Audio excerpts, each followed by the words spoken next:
For over 7 years, the Second Sith Empire has been the premier community guild in the online game Star Wars: The Old Republic.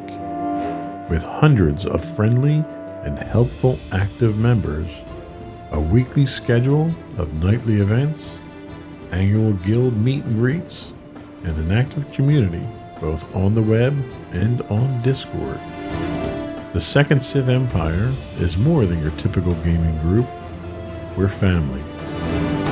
Join us on the Starforge server for nightly events such as operations, flashpoints, world boss hunts, Star Wars trivia, guild lottery, and much more. Visit us on the web today at www.thesecondsithempire.com. Insightful podcasts by informative hosts.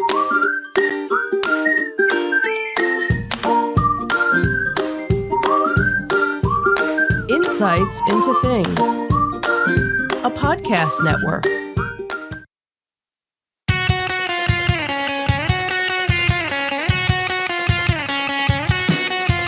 Welcome to Insights into Entertainment, a podcast series taking a deeper look into entertainment and media.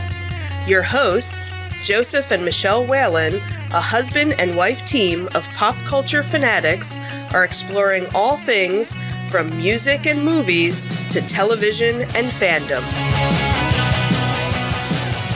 Welcome to Insights into Entertainment. This is episode 120. Happy birthday and beyond. I'm your host, Joseph Whalen, and my loving and supportive co-host, Michelle Whalen. Hello, my love. How you doing today, sweetheart? I am just wonderful. How are you? I am frustrated, angry, irate, and a few other adjectives that I can't say on this podcast. But that's not what we're talking about today. No, it's not? No. Okay. Because there's a lot of things that are setting me off today. So I'm trying to calm down and be the happier version of yourself that everybody loves. Exactly. Everybody loves me. Everybody. That's that ogre everybody loves. Mm-hmm. So today, in our Disney Detective, a happy birthday wish to my favorite celebrity. You're such a kiss-up. And news of a film she's appearing in. And details are released of the new Lightyear movie. Now, just for the record, I didn't even realize it was her birthday until I saw it on Twitter today. Right. So, and then I happened to read over the show notes and saw that she was going to be in the movie that we're going to be talking about. Right. So I had to wish her a happy birthday on the show. So we'll do that when we get to that part of the show. Mm-hmm. Then in our Tales from the Edge of the Galaxy, someone besides me has cheeky responses to Disney's obscene prices for the Galactic Star Cruiser experience. Go figure. Plus, Disney is looking for an actress to play the live-action version of Sabine Wren. Very exciting. Mm-hmm. And for our entertainment news, a favorite canceled NBC series is close to returning. And then Wizard World sells out to Fan Expo. And as always, we'll finish up with our insightful picks of the week. Another one that I stole from you, conveniently enough. I'm so glad I'm there for you. It just goes to show you how culturally enriched you are that you're supplying so many good sources for me. I'm so glad. And then we obviously have some afterthoughts we're still talking about. Mm-hmm. So that's the show. Are we ready to get started? Sure. All right. Before we get into it, though, I do want to, implore, beg, plead. Please, how desperate love us. do I want to sound today? Please subscribe. Subscribe to our comment something. Let us know you're listening. You can get audio versions of this podcast listed as Insights in Entertainment. Video versions, we're kind of going through a transition right now. Right. Kind of a programming note. We currently host our video versions of the podcast on Castos. And I got notification from Castos that they decided that they were going to double our monthly cost to host with them for no really good reason. So I'm in the process of, we already have a new hosting provider. We're going to be moving our stuff over to there. I don't know what effect it's going to have on the video podcast during this transition. I'm hoping to be as smooth as possible. But nothing's ever smooth for me when I do these things. So it's going to be a complete disaster. Right. If you really want to watch the video version of the podcast, they are still posted up on YouTube to watch as well. And we do stream reruns of the shows all week long. So anyway, if you do want to look up the video version of the podcast and subscribe to it, that one's listed as Insights into Things, and it's going to affect all of our shows. Beyond that, we do ask you to give us some feedback. Tell us what we're doing right, what we're doing wrong. Give us some suggestions on expos and conventions and stuff like that we can talk about, because we're talking about all regional stuff close to us. I would love to talk about stuff around the country, around the world. So you can email that over to comments@insightsintothings.com.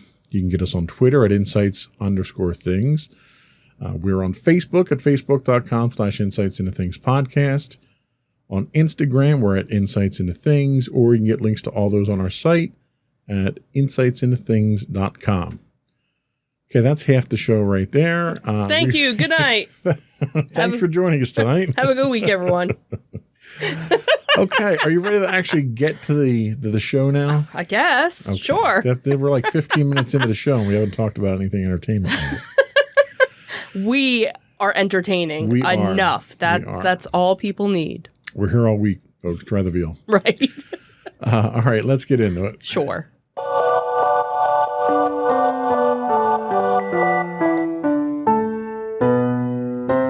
Go for Disney Detective. So Disney's Enchanted sequel, Disenchanted, finally wrapped filming in Ireland, and it's going to be coming to Disney Plus in 2022.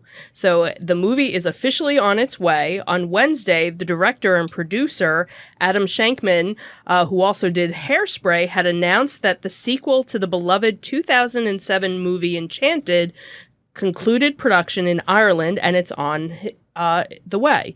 He had posted, "Myself and Giselle, Amy Adams would like to say that's a wrap. Disenchanted is coming to you in 2022. He wrote on Instagram alongside a photo of himself and Amy Adams, who stars in the movies as Princess Giselle.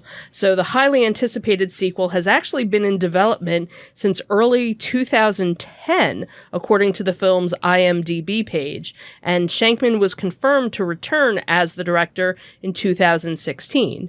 So the original film had Amy Adams' character who was about to marry a prince, and she was sent away from her animated kingdom of Andalusia, and was basically transported into New York City. Excuse me. There, she meets and falls in love with a lawyer and befriends his young daughter. So the story is said to take place 15 years after Enchanted, as Giselle questions her happily ever after and accidentally triggers events that turns everybody's world upside down, both in the real world and in the animated world. So along with Amy Adams, Patrick Dempsey, James Marsden, Idina Menzel, and Susan Sarandon will all be reprising their roles in the forthcoming film. Obviously, there's some added people that have been added to the cast. One happens to be your celebrity crush, bestie, Twitter friend, Yvette Nicole Brown. That's right, baby.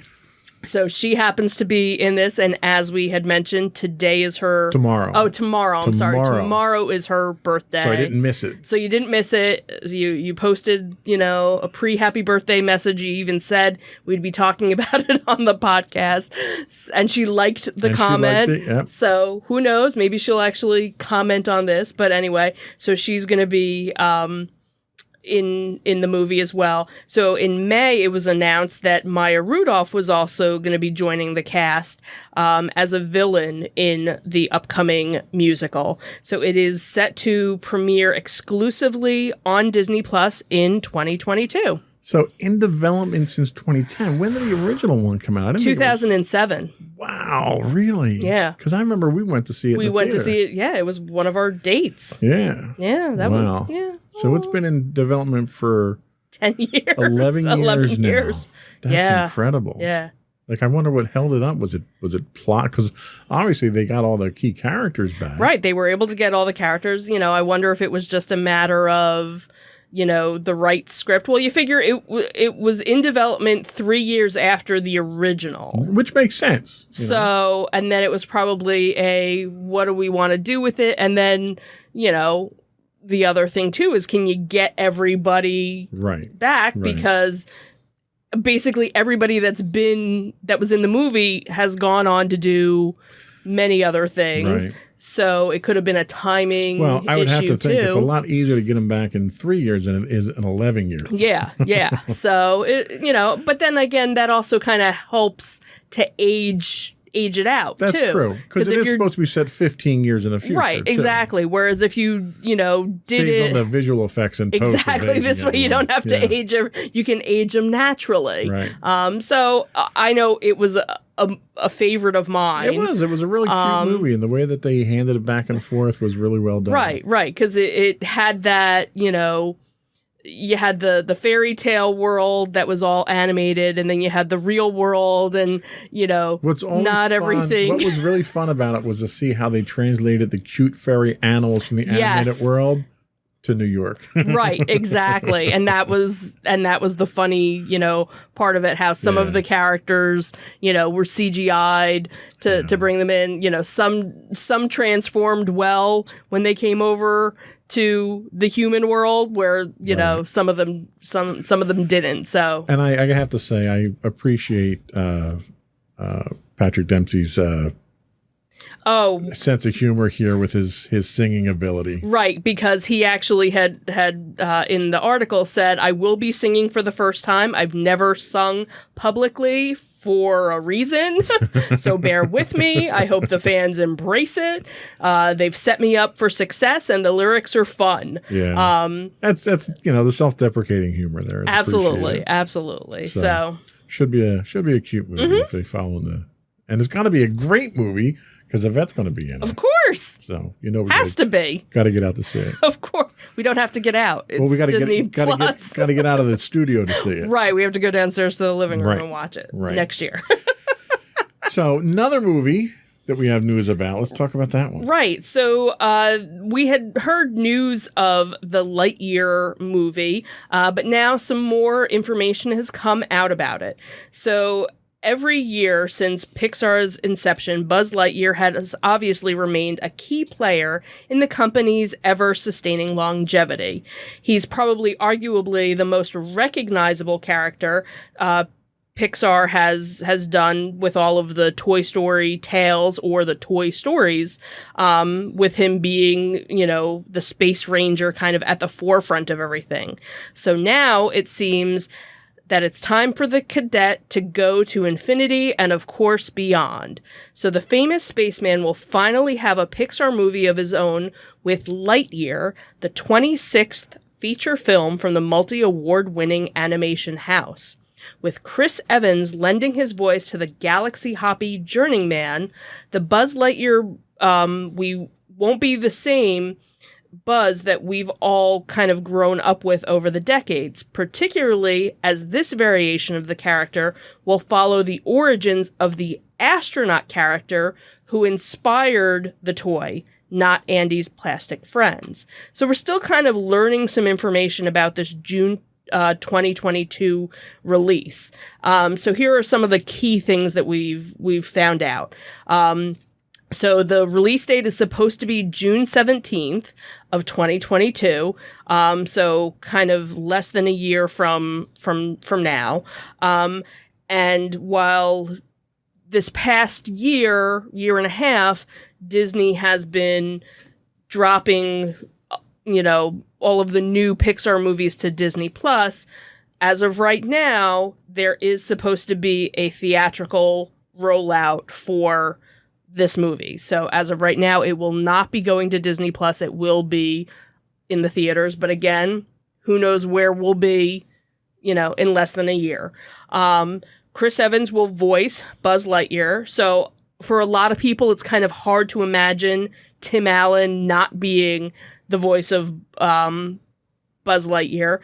But there have been lots of different actors actually throughout the years who have done the voice of Buzz Lightyear because they had the different cartoon versions of it. But obviously Tim Allen always did the animated films for it. So this will be a little bit of a change. When it was announced, it was revealed that Chris Evans, not Tim Allen, would lend the voice because it's a totally different kind of character. So what we're going to see is we're going to see the evolution of the astronaut and how he ends up becoming this toy figure. So I'm sure, I could kind of see the end of the movie happening with, the first prototype of it. And you get to hear the iconic, sayings from Tim Allen.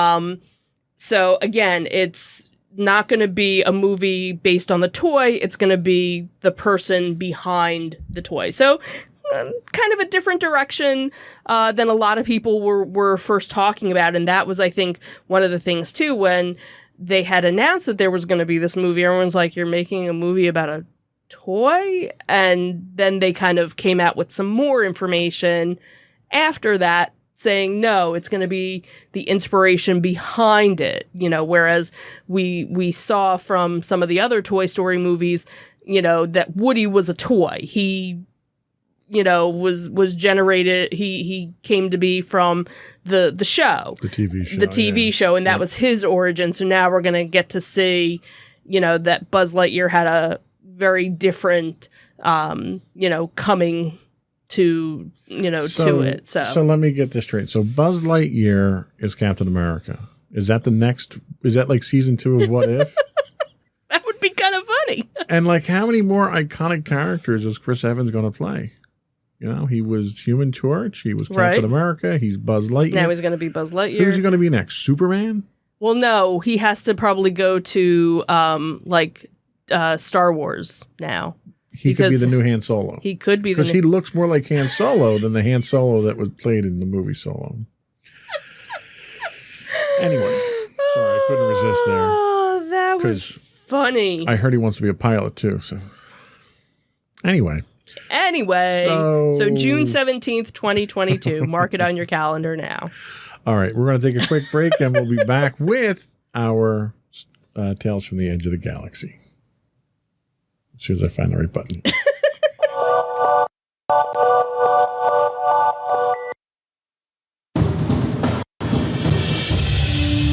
For over 7 years, the Second Sith Empire has been the premier community guild in the online game Star Wars: The Old Republic.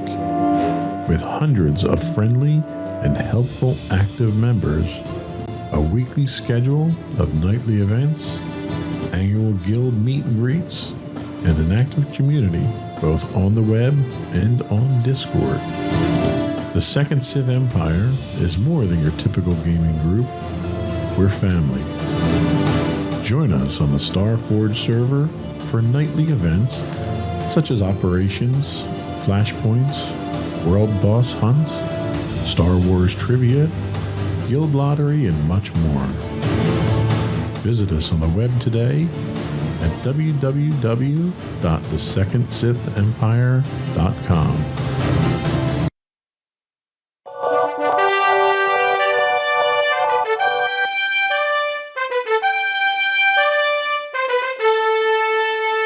Go for Tales from the Edge of the Galaxy. So after Disney revealed the very pricey cost for the new Star Wars hotel, it seems that Universal Orlando has an amusing, cheeky response. Besides, everything that we were talking about last week. Good for them. So since the advent of social media, brands have found increasingly unique ways to reach out to their customers online. Some interact directly with fans, some harness the power of memes, and some engage in some good-natured trolling of their competitors. And that's exactly what Universal Studios did after Disney revealed the very pricey cost of the new Star Wars hotel. And the company even managed to incorporate a throwback to another golden social media comment. So, the rollout for Disney's Galactic Star Cruiser experience hasn't been as smooth as the company probably would have liked. After it was revealed the pricey packages of the new Star Wars themed accommodation, the response from fans online hasn't actually been very enthusiastic. There was one comment, myself included, yourself included, there was one that actually said, "Do you really think the family that can afford this is really going to disconnect from work for 2 days? Because daddy's going to be taking some business call while he's in negotiations, with the Trade Federation or something." So I thought that was kind of funny. So after it was revealed about the price packages, obviously, like we said, fans online weren't very enthusiastic. And the team at Disney probably didn't anticipate that one of the biggest rivals would kind of jump in at the chance to get in a dig. And that's exactly what Universal Studios Orlando Resort's official Twitter account did. They said, "Think how many churros you could buy with that kind of money." So it's safe to say that Universal Studios' social media team has mastered the art of subtweet. While the tweet didn't directly reference the griping that was happening on Twitter regarding the Galactic Star Cruiser, the timing and the fact that it came from the resort's account made it clear what the company was referring to. So if you haven't been following Universal Studios tweets recently, the reference to the churros might be a little bit confusing. So what it was actually referencing was a year-old inside joke among fans of the park that started when the construction of Islands of Adventure's Velocicoaster began. So after trolling fans about what was happening in the construction zone, one came to the conclusion that the park was building a churro stand. So the social media team embraced the churro joke and fans ate it up. And the whole affair had a particularly delicious payoff when the coaster actually opened with a nearby churro stand next door. So that's kind of their ongoing joke, obviously. So unfortunately, Disney's social media admins have had a harder time turning the Galactic Star Cruiser situation into a feel-good moment. However, the company is still in the early stages of rolling out the experience.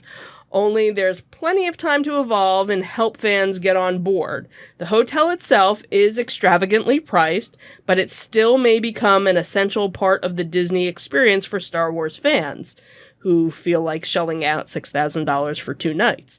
When details about the accommodation began to emerge, it became clear that it's not like a normal hotel and that guests who stay there will have a chance to live out their very own Star Wars story. In that way, it's designed to be like an attraction all on its own and not just a place where fans can crash for the night after a long day at the park. Obviously, we also know that food and lodging are included with the package, so that it might be worth it for diehard fans, but there's obviously no churros on the menu. But as we've talked about, it's still pricey for even the most diehard fan. I think there was another thing that said that they want Ewan McGregor there to teach them the ways of the Force if I'm paying that much. And I have a theory here. I think Disney's going to cave to the pressure here and come up with a solution. And when you look at the solutions they've come up in the past, like for instance, long lines. Mm-hmm. So when Disney runs into problems with long lines, they traditionally attack it by making the lines an attraction. Mm-hmm. So they don't shorten the lines. So I don't see Disney cheapening these prices at all. What I see Disney doing is offering financing for this now. So now you'll be able to finance your galactic boondoggle excursion. So you don't have to pay it all off in one time. So not only are you going to pay $6,000, you're probably going to be paying 5.5% interest to Disney if you do that too. So that's literally what I see them doing here, is giving you a finance option. I could see that, I guess. But kudos to Universal for getting into the spirit of things and really having their finger on the pulse of what absolutely what the fans are looking at. I can honestly say, and it's funny because everybody knows we're huge Disney fans. Everybody knows you're one of the ultimate Star Wars fans. And whenever anything Disney pops up or Haunted Mansion pops up or Star Wars pops up usually, I have somebody tagging me on something or posting like, hey, did you see this? When are you guys going? Da, da, da, da. Not one person has said anything about, so did you book your tickets for Galactic Star Cruiser yet? Yep. Not a one has said anything. That just means they all watch the podcast. Right. Not one person that I follow, and I follow, probably almost half, a fourth of the people that I follow are all Disney friends on Facebook and Instagram. Not one person that I follow has mentioned anything like, hey, I'm saving my pennies now. I can't wait to be one of the first. Well, and to be honest with you, we're not the people that Disney put this up for. Absolutely. They put this up for the one percenters. Mm-hmm. And that's what they're charging for. Right. And that's who they're going to get. And that was actually the one article that I saw, I guess it was maybe a couple of days ago, was one of the Disney fan sites where basically they said, we're going to show you the equivalent. And it was, taking into account the Grand Floridian, a 2-night stay at the most expensive room. Yeah. And okay, so food's included. So let's make a reservation at this exclusive restaurant. And okay, one park ticket. And they did screenshots from Disney.com, DisneyWorld.com, just to compare. And it still didn't even come up to close to being, how much they were doing for this. So. Yeah. Anyway, on to bigger and better news in Star Wars. So it seems the Ahsoka series has been one of the biggest sources of speculation since it was announced last December. So the character made her live-action debut in late November of 2020, who was played by Rosario Dawson in the 5th episode of The Mandalorian's 2nd season. So many fans assumed that this would be the place where more characters from Star Wars Rebels would start to make the jump to live action. And rumors from these past 6 months have run in that direction too. So now it seems The Hollywood Reporter is stating that Lucasfilms is looking for an actress to play Sabine Wren, the Mandalorian from the animated show. So indeed, hidden in the article by The Hollywood Reporter about the newly released What If series from Marvel Studios, writer Aaron Couch had said that Lucasfilms is saying that a Lucasfilm source, is saying that this is the case. In particular, he had said now Dawson is leading a live-action Ahsoka spin-off for Disney Plus, with sources saying that Lucasfilms is looking for an actress to star opposite her as Mandalorian warrior Sabine Wren. So this means that now we can take a look, take it to the bank, where she is definitely going to be jumping from the animated series into the live action one. So obviously the article, didn't really go into it, but pretty much know that's what they're talking about. So now they were mentioning that the one actress who played her in the original show, she was actually a live action actress, but she did the voice. So is it something where maybe they would bring her in, or would they bring somebody else? Obviously you have somebody with Bo-Katan, Katie Sackhoff, who did the voice in the animated version, and they were able to bring her on. So do you kind of do that, or do you bring somebody else? Obviously, we're not really sure yet, because it's just sort of new. I guess, they haven't started doing anything yet. But obviously the next chapter from the Mandalorian pocket of the universe will come to us this December in the form of the Book of Boba Fett, which is basically being kind of called season 2.5 of The Mandalorian. So obviously more news will probably be coming out as this develops, and we'll probably be talking about it, I'm sure. And I really don't have anybody that I would say would be a good fit for it. The actress who played the voice of Sabine Wren, Tia Sarkar, she is a striking resemblance of the character. So it would, if she's available, it would make a lot of sense to have her come in and fill that role. Right. But it would also be interesting to see how that's going to tie into The Mandalorian, because she plays a very pivotal part in the history of where we leave off with Mandalore, the planet Mandalore, and the government there, and her mother and stuff like that. So there's a lot of story that can go in that direction by bringing that character in. So very, very exciting, very interesting. It's definitely good to see them bring these animated characters into the real world for us. Yeah. To really latch on to. So that was all we had for our Tales from the Edge of the Galaxy. We'll be right back with our entertainment news of the week.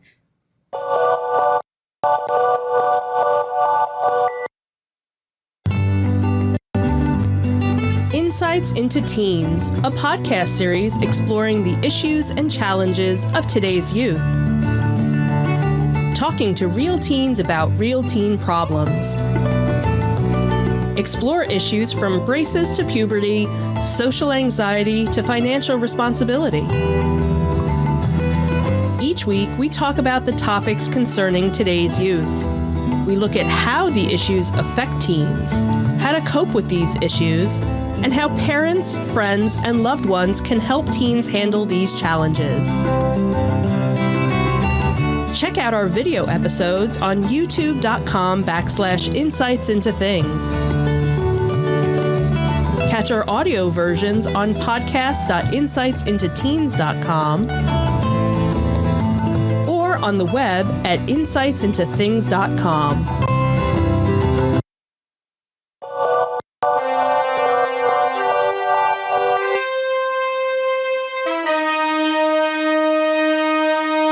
Go for entertainment news. So this was news that kind of made me happy because I obviously was a huge fan of Zoe's Extraordinary Playlist.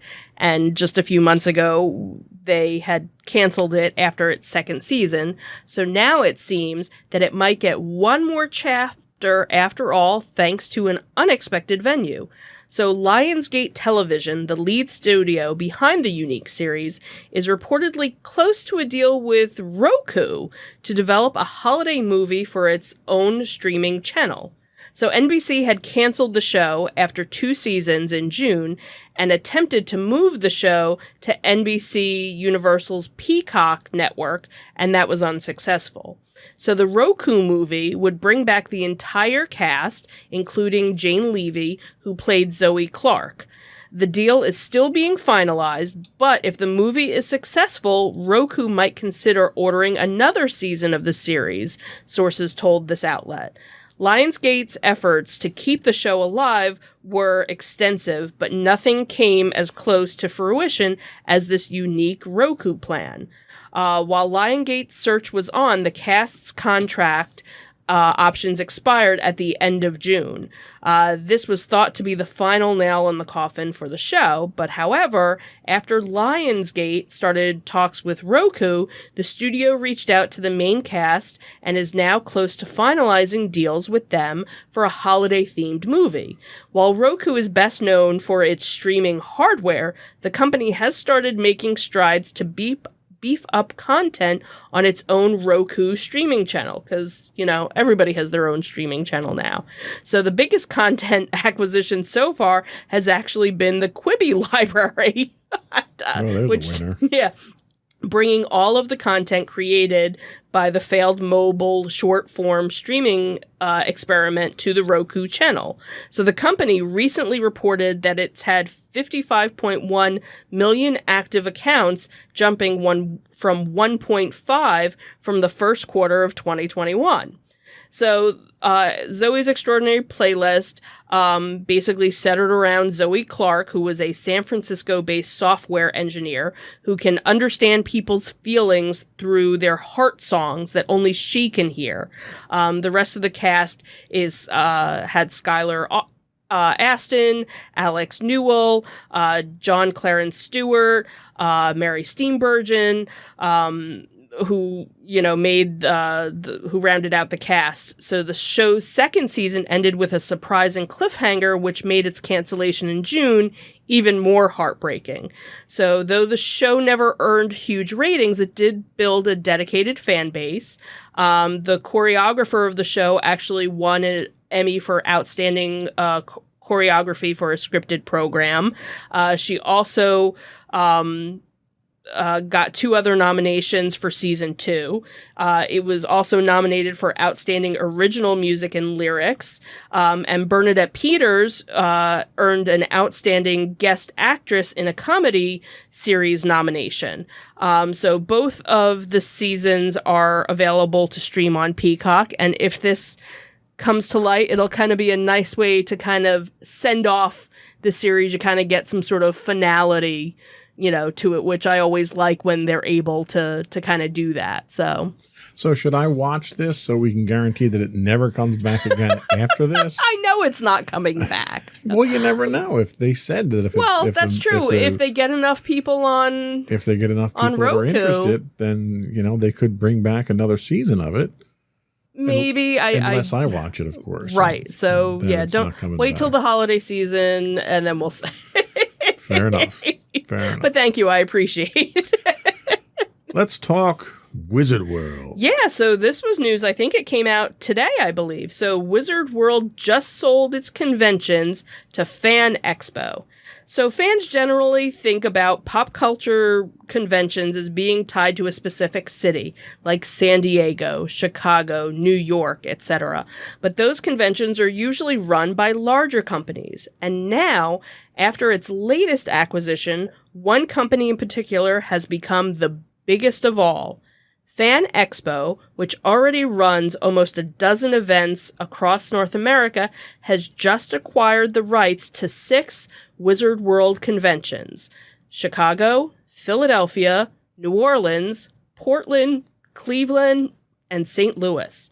So according to Newsarama, this makes it now the largest comic convention organization across the globe.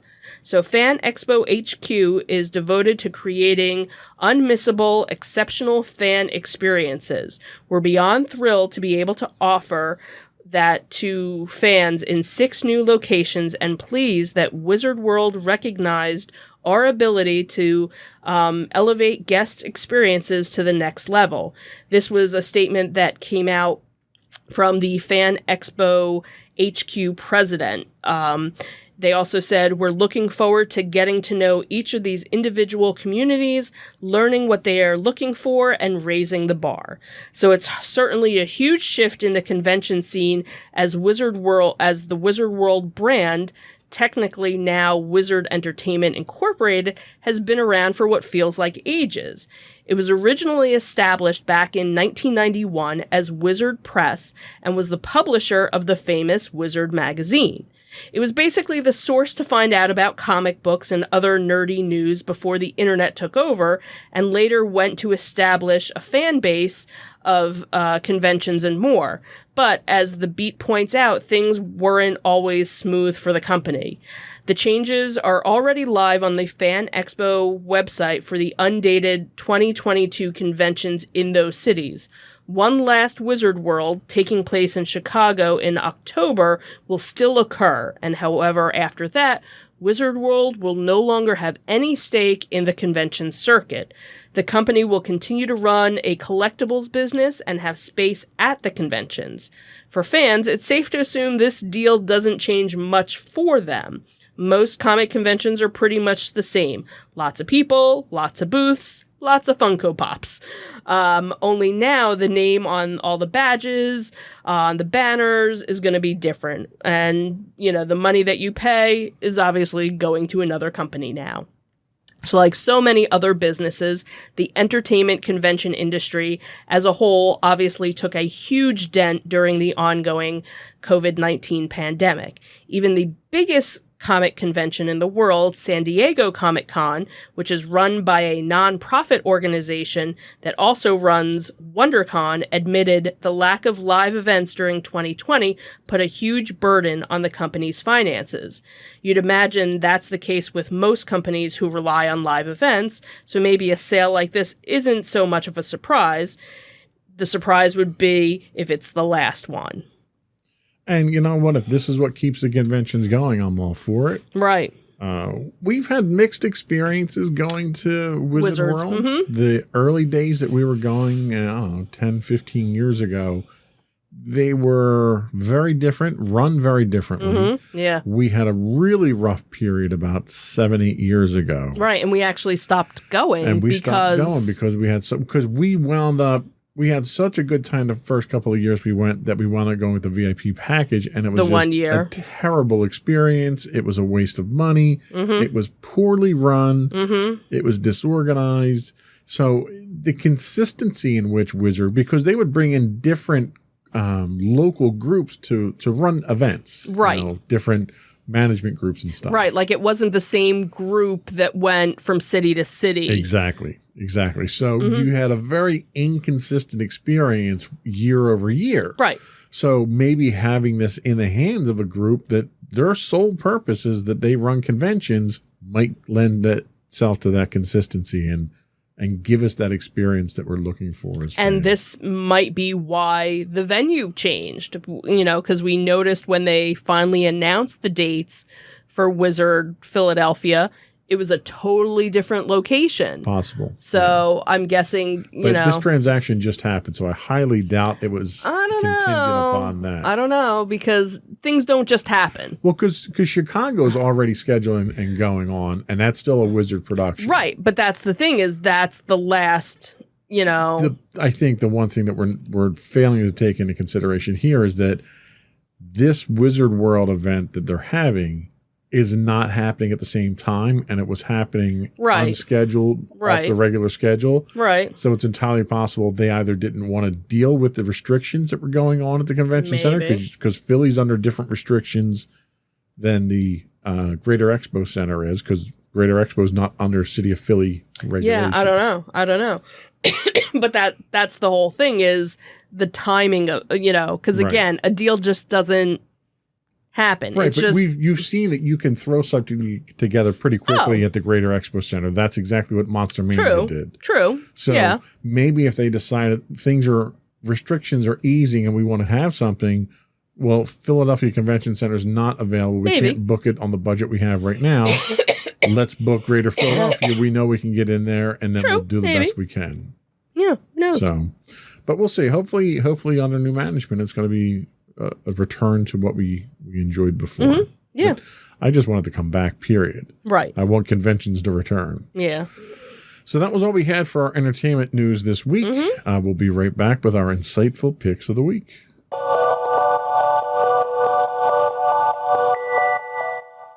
Go for your insightful pick.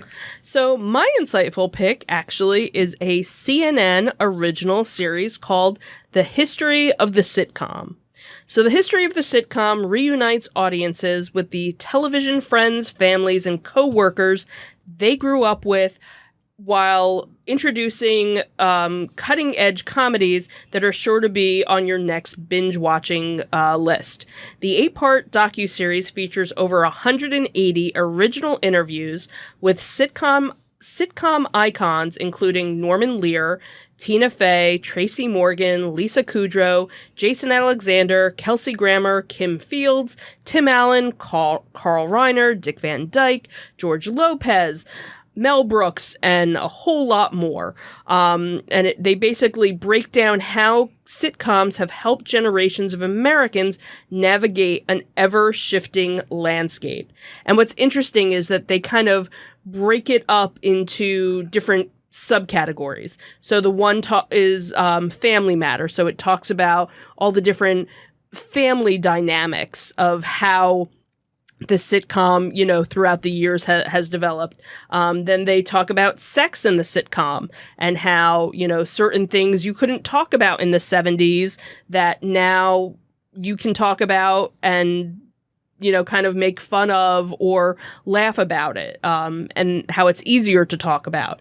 Then there was an episode, Just Friends, and all the different sitcoms that went around that. Then the Working for Laughs, so all the different ones that related around a workplace environment.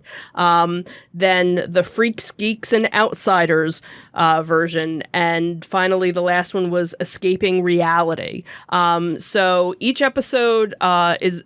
I think they still have one more, so they've only shown 7 out of the 8 right now, but they are all available on the CNN app if you have that. Okay, cool pick. Thank you.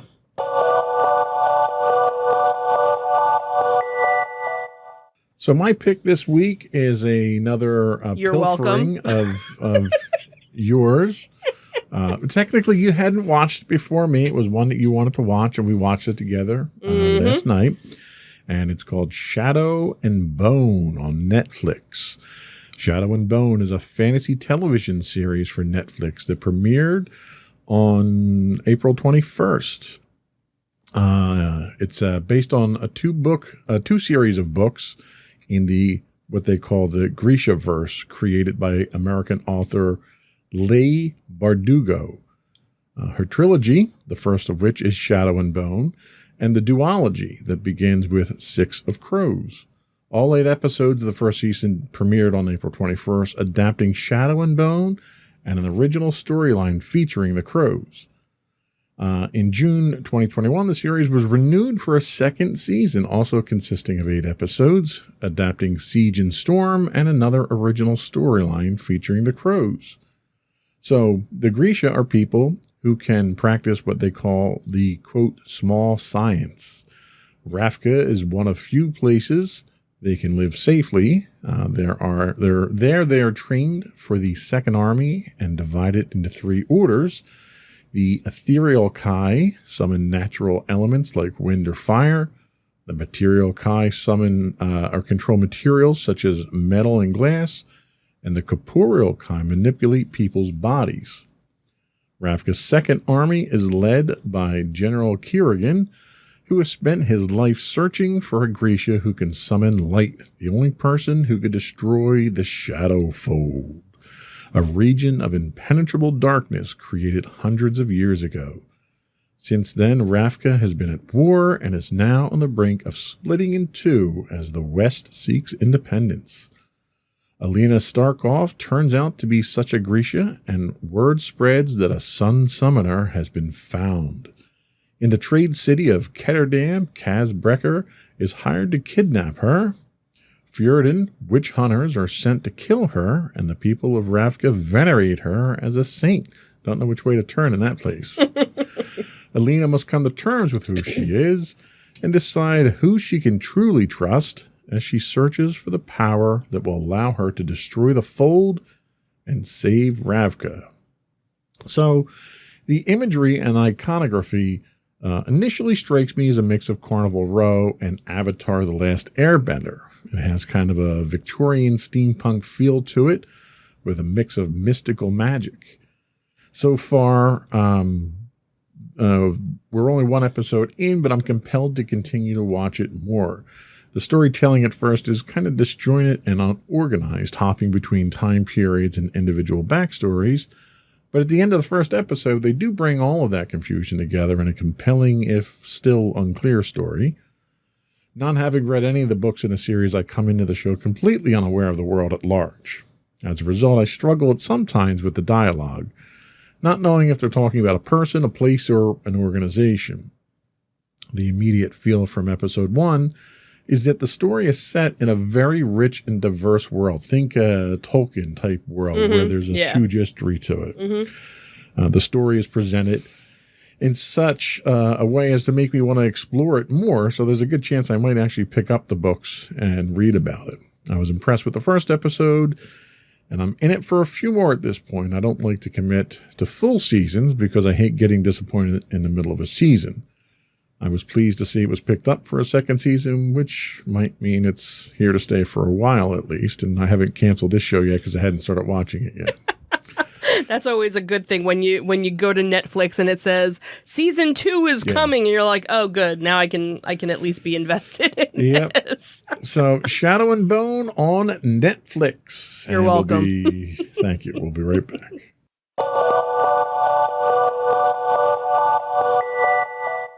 So what else did we have? We have some afterthoughts that we're hammering home for people. Sure. So this weekend in Cherry Hill is Monster Mania 46. If you're not in the Cherry Hill area or not interested in going to that one, then in September in Hunt Valley, Maryland is Monster Mania 47. And then October 22nd to the 24th is Monster Mania 48 in Oaks, Pennsylvania. Then, of course, we have the Carnival Collections free toy show, which will be September 11th. And that's a really little toy show. Again, maybe 10 tables, but the venue is one of those that's kind of interesting and very unique to walk around and look at as well. Part of the toy show from the organization that does that one, they do the Delaware Train Show and the Oktoberfest Toy Show, which is the, I guess probably the first weekend, maybe second weekend in October 9th and October 10th. And that's in Newcastle, Delaware at the Near Shrine Center. So again, it's the Delaware Train Show on Saturday and then the Oktoberfest Toy Show on Sunday.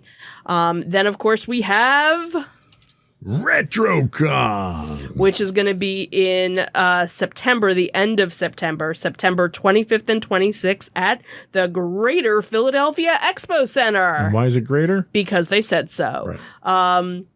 And then if you just kind of, stay over the weekend or for the week, right after that is Brickfest, which is October 2nd and 3rd. Again, a cute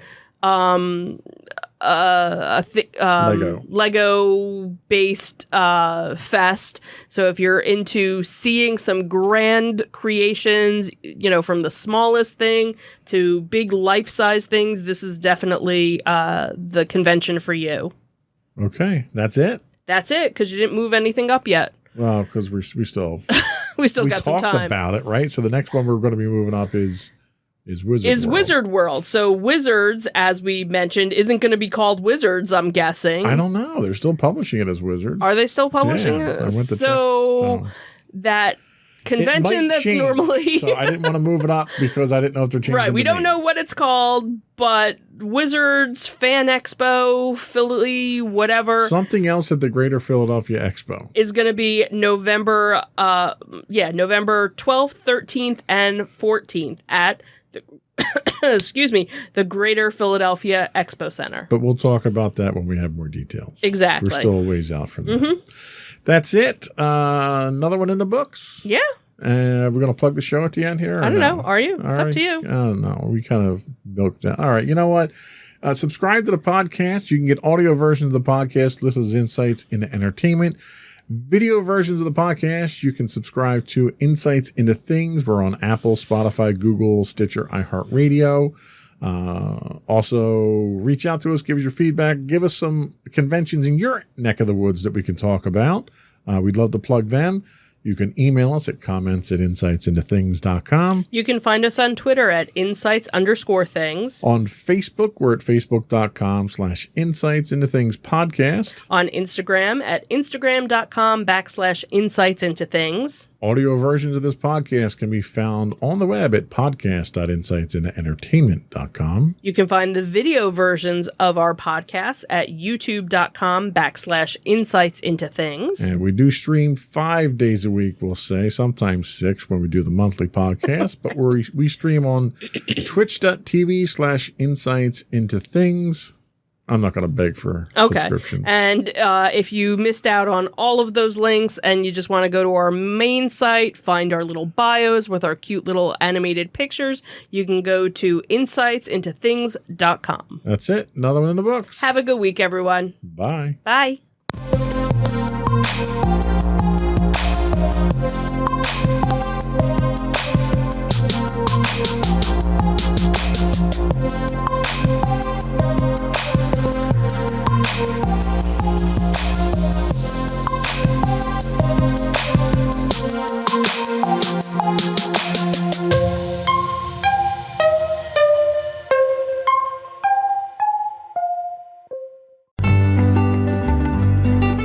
Insights into Teens, a podcast series exploring the issues and challenges of today's youth. Talking to real teens about real teen problems. Explore issues from braces to puberty, social anxiety to financial responsibility. Each week, we talk about the topics concerning today's youth. We look at how the issues affect teens, how to cope with these issues, and how parents, friends, and loved ones can help teens handle these challenges. Check out our video episodes on youtube.com/insightsintothings. Catch our audio versions on podcast.insightsintoteens.com or on the web at insightsintothings.com. Insightful podcasts by informative hosts.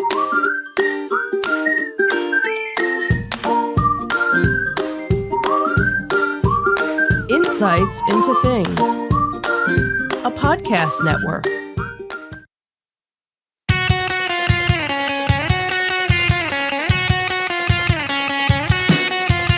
Welcome to Insights into Entertainment, a podcast series taking a deeper look into entertainment and media.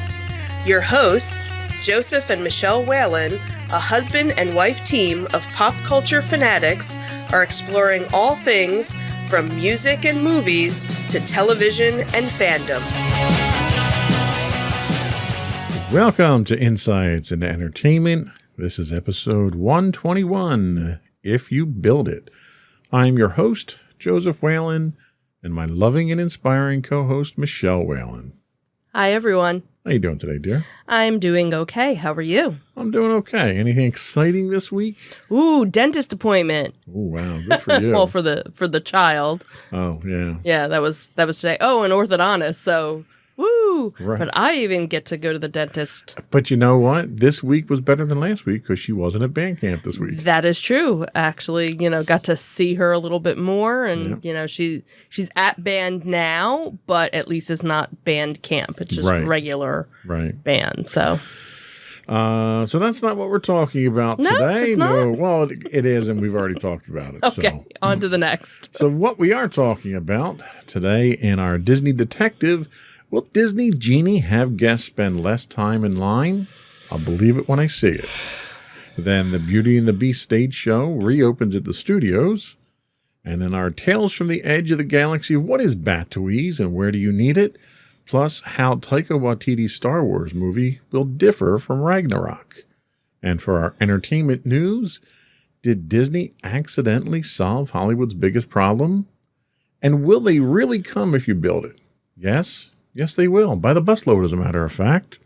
And as always, we'll finish up with our insightful picks of the week before some afterthoughts. But before we do that, I would invite our audience to subscribe to the podcast. You can get audio versions of this podcast listed as Insights into Entertainment. You can get video versions of the podcast listed as Insights into Things.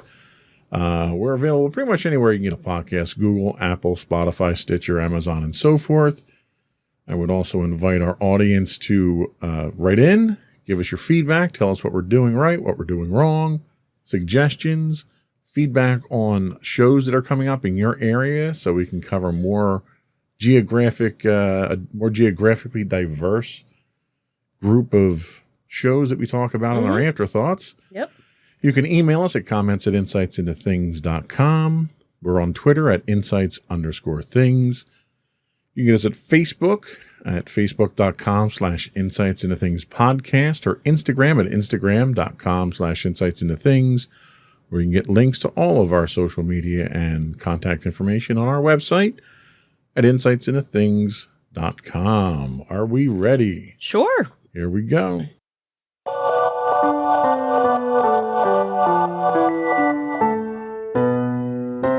Go for Disney Detective. So our first article that we're going to talk about, actually there's been more of an update that literally just came out about an hour, 2 hours ago, and we happened to watch the video that actually came out from Disney parks themselves. But this article was from www.nt.com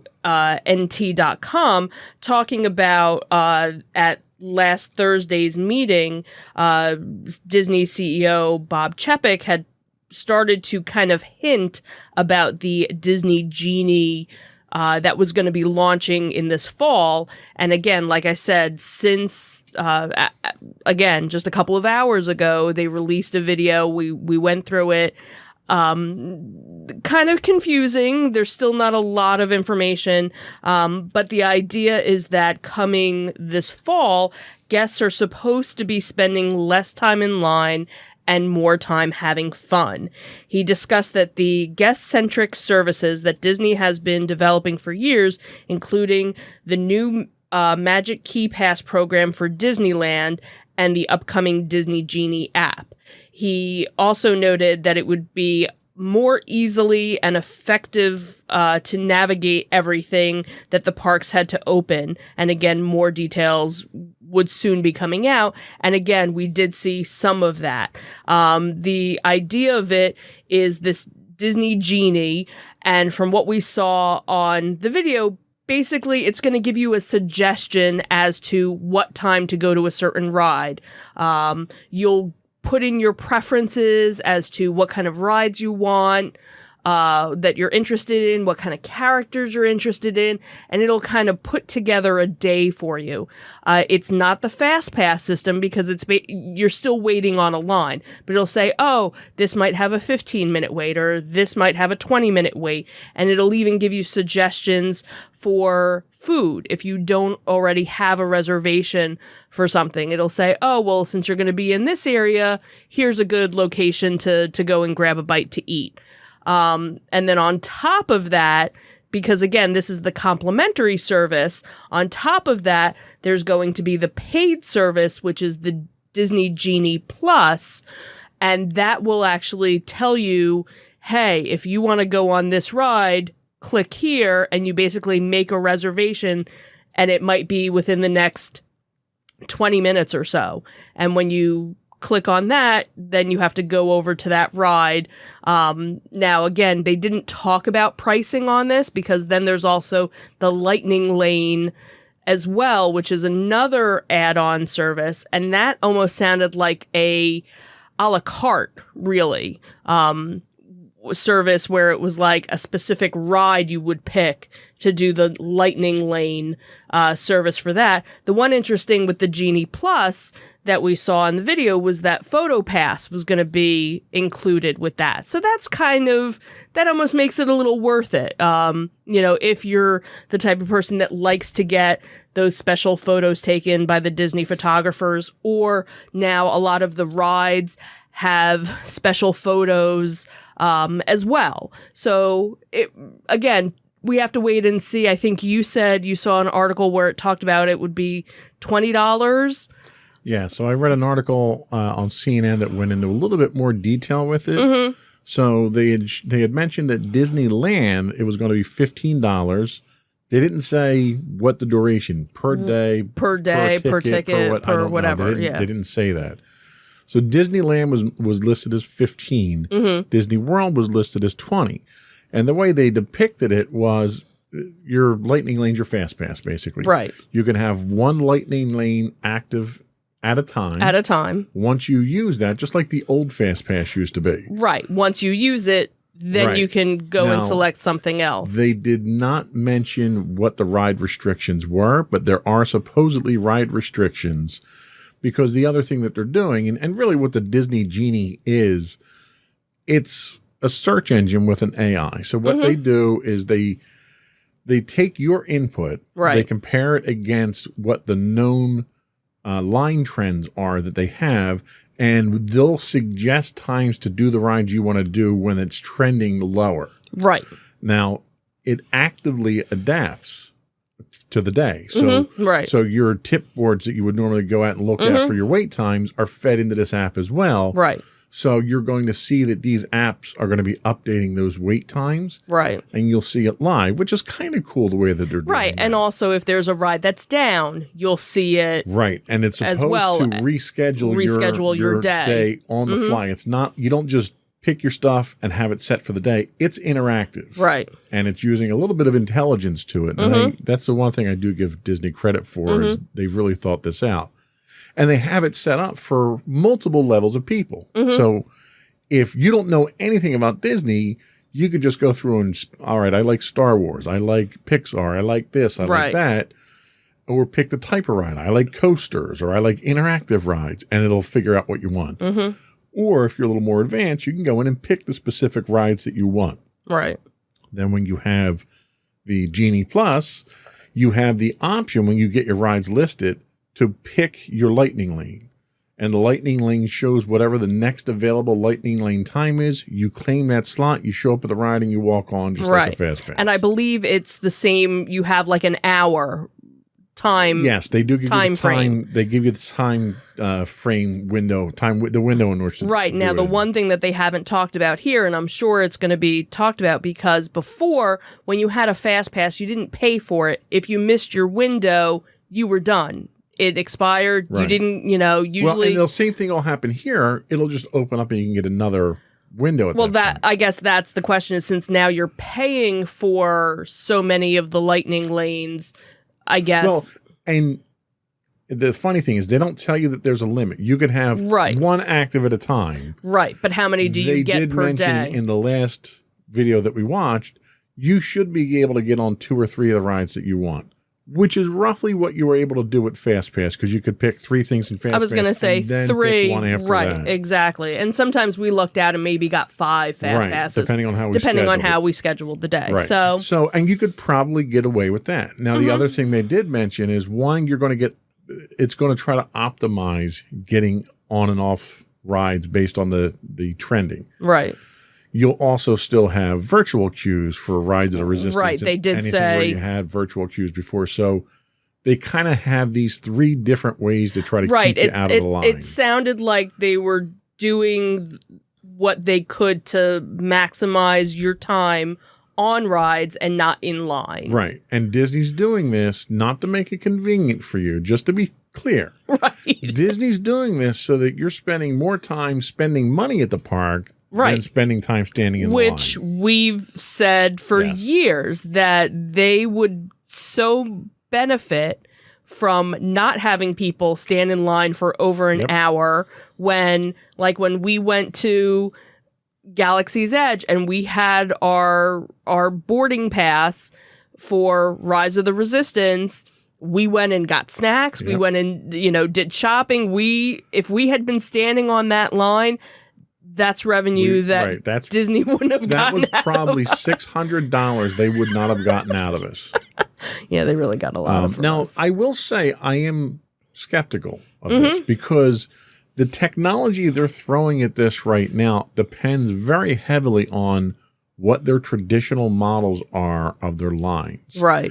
And as soon as you put this in place, it's going to throw that entire dynamic out the window. Because things haven't been the same. Well, not even that, but you now have an app that's designed to optimize those wait times. Right. So you're not going. What you're going to see is you might not have really high wait times or really low. Everything might come into the middle here, and that's really what an app like this. This is kind of what this type of technology does. Is it's designed to throw away those highs and lows and then average you out into the middle there. So there's like a 15 to 20 minute wait for everything across the board, which isn't terrible. I would be okay with that. I will mention in every video that I've watched on this so far, at no point in time was Peter Pan's ride ever appearing in that app. I guess we know it's never going to. Because as soon as the rope drops, there's a 90-minute wait for Peter Pan. It'll be interesting to see. Well, and again, we're not planning a trip anytime soon. So if this is coming out, I'm guessing probably for October. Probably for the 50th anniversary of Magic Kingdom, so we can let all the bugs and everything. I think it's a move in the right direction. Absolutely. I think it's going to need to be proven out. And I think once those trends level out, you're going to have to see if the system actually works the way they want it to. Right. And again, I'm interested to see, because you said it was $20. That was for the Lightning Lane. Well, 20 was for the Genie Plus. Oh, that was for the Genie Plus. Right. Okay. So if $20 gets you your Lightning Lane and your Fast See, I Pass, don't think so. I think it's an additional for the Lightning Lane. Well, because the Lightning Lane's included with Disney Plus is what Genie Plus is what they said.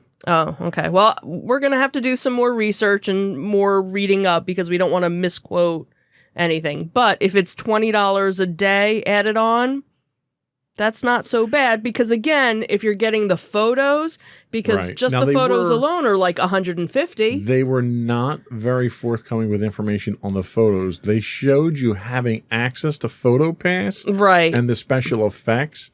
Right. They didn't tell you if you were getting all those. Like, Right. you could take a picture, because one of the other things the article on CNN mentioned was you're going to have an augmented reality. The Snapchat filter, basically. Right. So Yeah. you'll have the ability to pull up your camera through the app itself. Right. And, get And some of these Mickey or the... filters. Right. Whether or not that is PhotoPass like we know it or not is Right. another story. Right. So again, a lot to kind of digest and a lot to and there's a to come lot out. that's come out on this already from multiple sources, Right. all having a different piece of the puzzle. it seems Right. like. So stay tuned. We'll probably have more at some Yes. point in time. And as another sign that things are trying to get back to normal, we have a show so coming back. this was kind of good news again. So the Beauty and the Beast live stay show that occurs at Disney's Hollywood studio has now come back as well. So it finally reopened after obviously being closed since the park closed in March of 2020.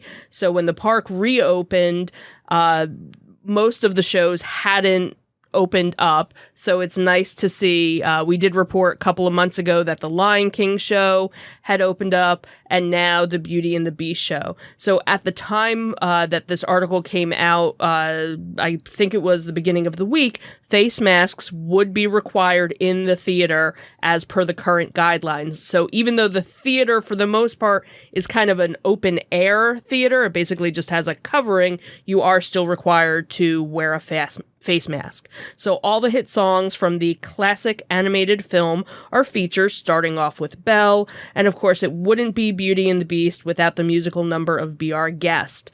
The show does close with its normal tearjerker of Beauty and the Beast. The finale, the only change that was noticed in the show was Belle and Prince Adam skipping their kiss in favor of a more physically distanced farewell. So no kissing. High five. Virtual. Elbows. So park hours are currently posted through October 30th with showtimes listed at 11, 1, 2, 4, and 5 daily. So having, a good number of shows throughout the day.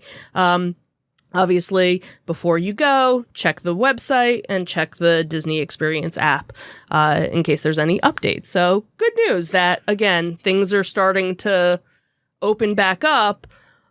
Unfortunately, the COVID numbers are going up as well. And one of the other articles that I happened to see that I didn't throw in was talking about, because unfortunately the COVID numbers going up, a lot of people are actually canceling their reservations. So the occupancy level at a lot of the resorts was up to about 95 for the resorts that are open. Because again, not all of the resorts are open just yet, but now they're starting to see a drop with people that are deciding not to travel. So it'll be interesting to see how things kind of go the next, couple of weeks, couple of months even. So it is nice to see them bring this back. This is probably one of my more favorite stage shows that they have. One of mine as well. Because it does a very good job of capturing the essence of the movie itself. In a quick 20-minute show. Yeah. The only dig I've ever had is that it's not an air-conditioned theater. Yes. So I can't imagine how the folks in costume survive on stage in the summer. There. Yeah.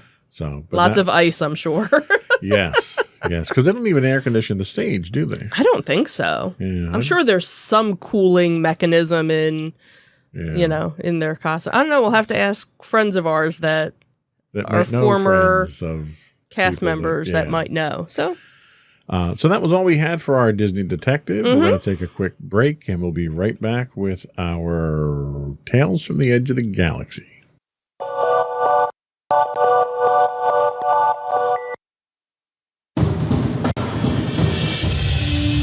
For over 7 years, the Second Sith Empire has been the premier community guild in the online game Star Wars: The Old Republic.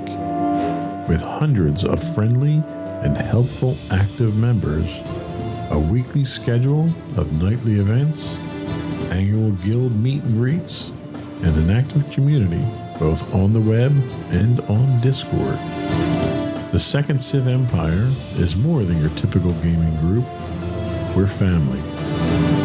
Join us on the Starforge server for nightly events such as operations, flashpoints, world boss hunts, Star Wars trivia, guild lottery, and much more. Visit us on the web today at www.thesecondsithempire.com.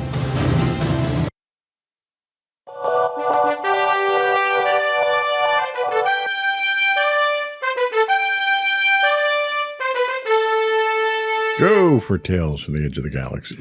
So, if you say "till the spire" in a normal conversation, you'll probably get some pretty strange looks.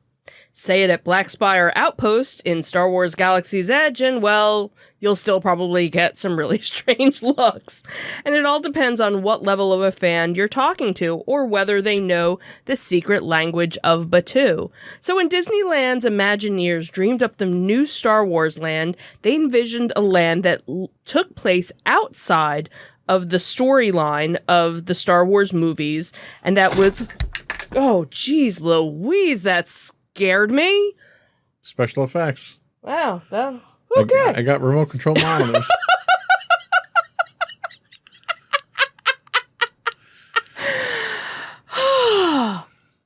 Anyway, so... Woo! Live podcast. Isn't that exciting? The force is strong in me, so woo! So when they envisioned a land that took place outside of the storyline of the Star Wars movies that was contemporary to Star Wars The Force Awakens, but wasn't contingent on any of the action in the older or still to come movies. So that meant that they couldn't rely on many of the franchise's beloved characters to create a true sense of Star Wars-ness. So what they could kind of tap into was that the galaxy far, far away had a vast and as of yet unexplored reaches. So they invented a planet that no Star Wars fan had ever been to, and a planet with a village that serves as a trading outpost for local Batuuans. Is that? Batuuans. And visitors from a galaxy far, far away as maybe Frontierland.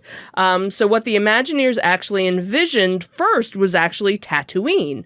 But when then CEO Bob Iger, according to the Star Tours episode of Behind the Attraction, kind of nixed it in favor for theming it to kind of the seventh Star Wars movie, which at the time didn't even have a script yet.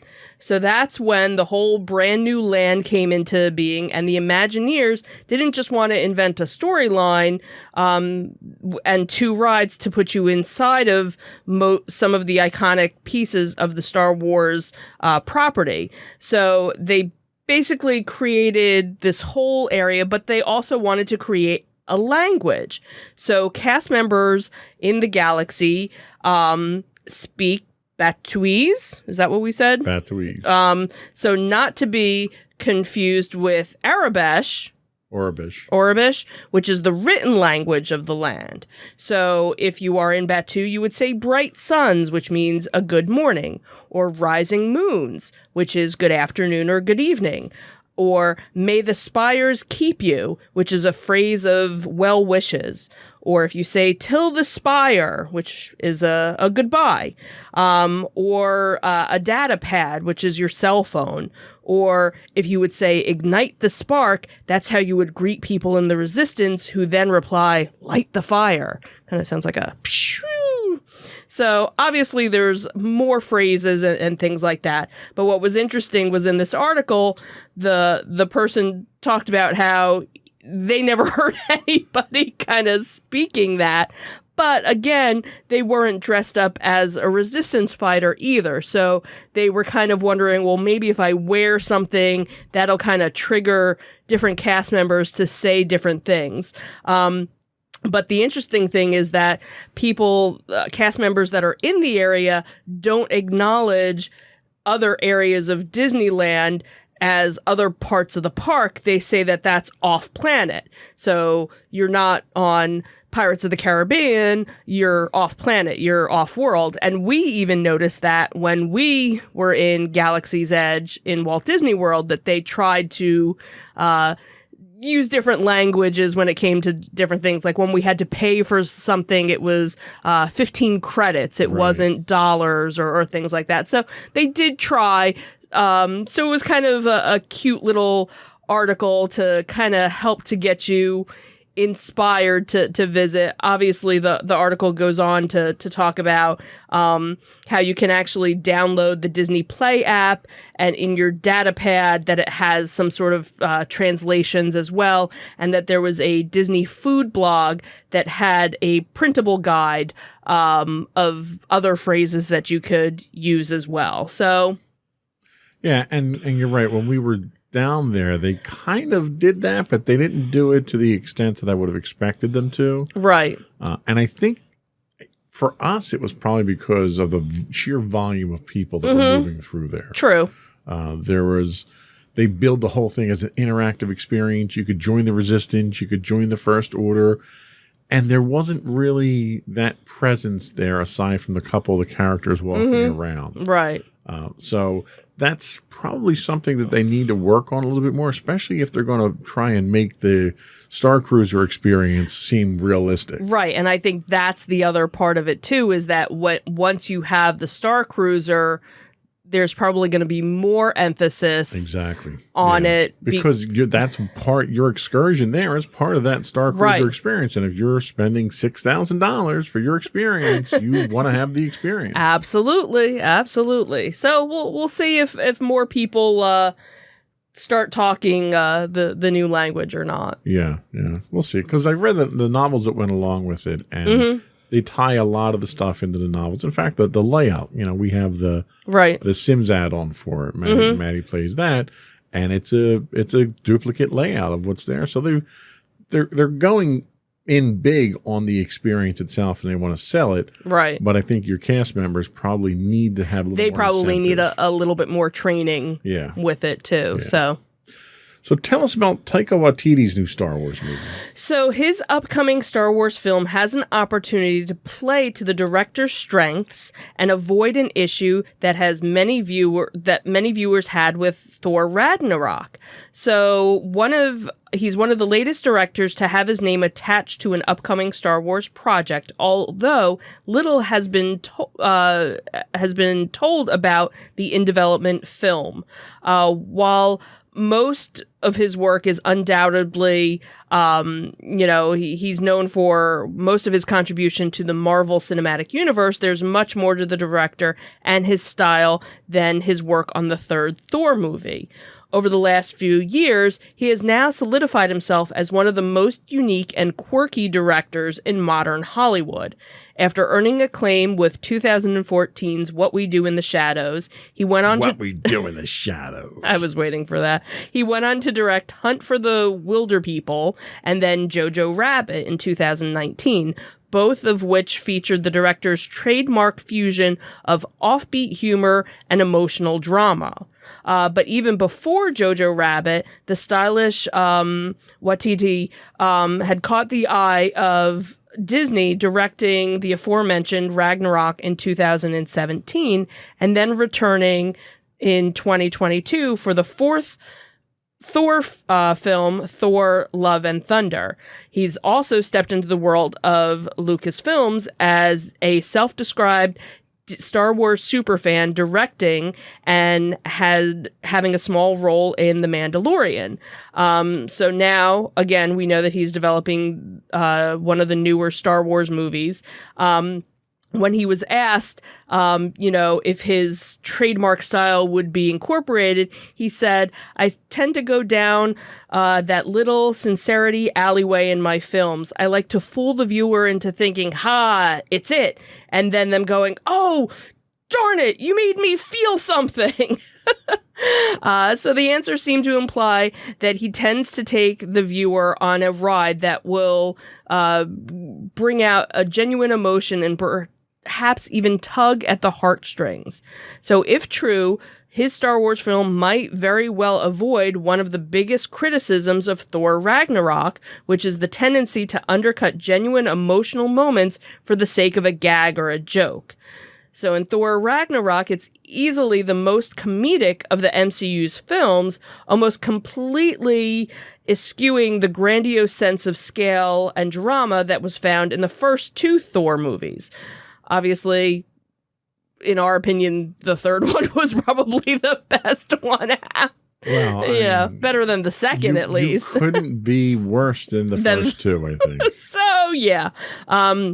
So while this approach has helped to make the film a financial successful crowd pleaser, many viewers who follow his work notice that the director's skillful blend of comedy and drama was largely missing. So the MCU's entry might have had a visual flourish and a great sense of humor, but his true strength as a filmmaker weren't employed to their full potential. However, if he was given the freedom to indulge in the emotional drama missing from Ragnarok in the new Star Wars film, it's entirely possible that the acclaimed filmmaker could craft an emotional, resonant, deeply moving, and uniquely special entry into the long-running franchise.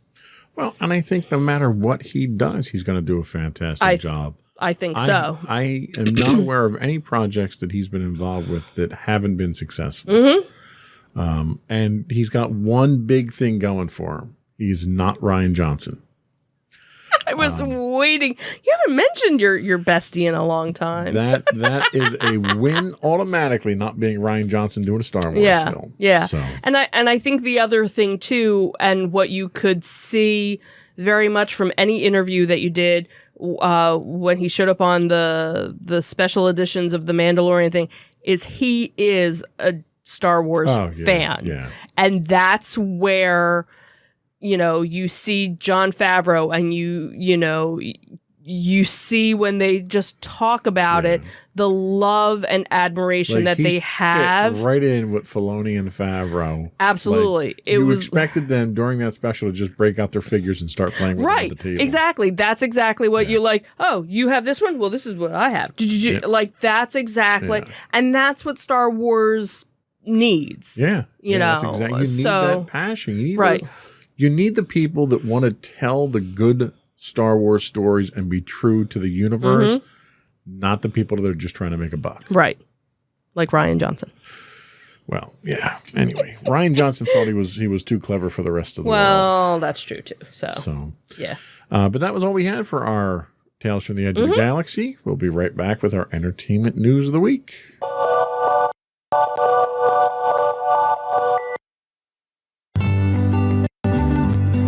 Insights into Teens, a podcast series exploring the issues and challenges of today's youth. Talking to real teens about real teen problems.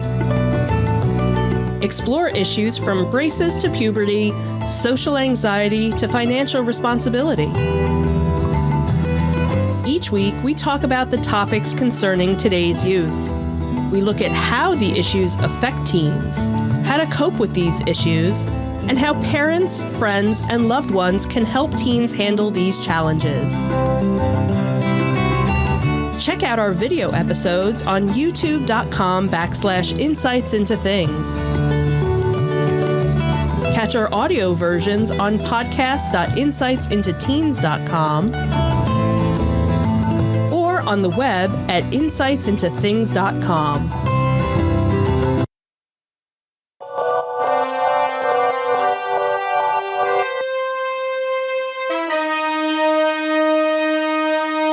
Go for entertainment news.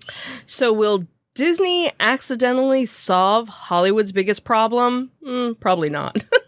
So from thefool.com, this article popped up and it was talking about how, it's probably not the way that Walt Disney scripted it out, but when it comes to solving Hollywood's film distribution problem, it seems as if all roads lead to the House of Mouse.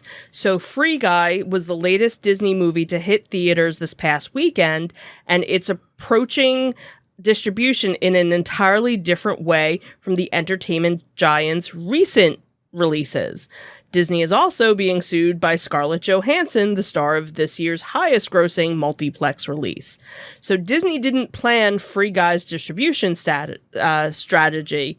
It also obviously didn't want to trade legal fisticuffs with the Black Widow star, especially since another movie deal has come undone as a result of this standoff. However, as unintentional as these events may be, it could be the reason there's a projector light at the end of the movie production tunnel. So since August of last year, Disney's approach to its planned theatrical releases has taken one of two paths. Its biggest potential blockbuster hits at the time, they were available through Disney Plus's Direct Access for anyone willing to shell out $29.99 for unlimited streaming access to the new release. So Black Widow, Cruella, and Jungle Cruise have gone this route, and it's not a surprise that they're the studio's 3 top-grossing films of 2021 in the U.S. market. These films will also be available to all Disney Plus subscribers 3 months after their theatrical premiere. The balance of the Disney slate has either been pushed out to a later release date or just dropped into Disney Plus for the platform's existing subscribers. And that's what we saw with Soul and most recently Luca. So Free Guy is breaking this mold in that it's Disney's first Disney-owned release and more than a year to play exclusively in the theater. It's also a tighter than usual window of movie house exclusivity, as Free Guy can be streamed legally 45 days later, and this wasn't by Disney's design. Free Guy, like next month's Shang-Chi and The Legends of the Ten Rings, all properties that the media company inherited with its acquisition of 20th Century Fox, they are all tied to earlier release deals. So making matters seemingly worse, then when that 45 window of theatrical exclusivity is over, they're actually going to be on Disney Plus's rival, HBO Max. So not even on Disney Plus. So interesting. So this isn't a bad thing. Disney is now learning a lot about many different flavors of distribution. It'll be better suited to work out the right levers if audiences come back to the movie houses or if they stay away, either as a result of COVID-19 or the evolution of the at-home based streaming. So Johansson's lawsuit over her Black Widow contract may be harder to sugarcoat, but this was a battle that, was going to happen between studios and talent anyway. She negotiated her contract to take a cut of the box office receipts before the pandemic and before premium digital delivery had changed everything. So this is a fight that kind of had to happen, especially since the future may not be as rosy as it had been in the past. So both parties are fighting for bigger slices of a thinning pie. And just as we're seeing salary caps for some sports leagues start to contract as viewership diminishes, the industry is going to have a painful reality adjustment as well. So as everything kind of changes, the whole negotiation of the win-win contract is going to come into play. Disney didn't pick its cards. It was dealt the Free Guy card. It didn't want to lock horns with Johansson in the legal battle that it now finds itself. And now, because of that, now it's possibly going to lose the Tower of Terror themed movie as well, because her production company was going to be doing that. So everything, is kind of up in the air. And as The Mandalorian says on Disney Plus, this is the way. Yeah.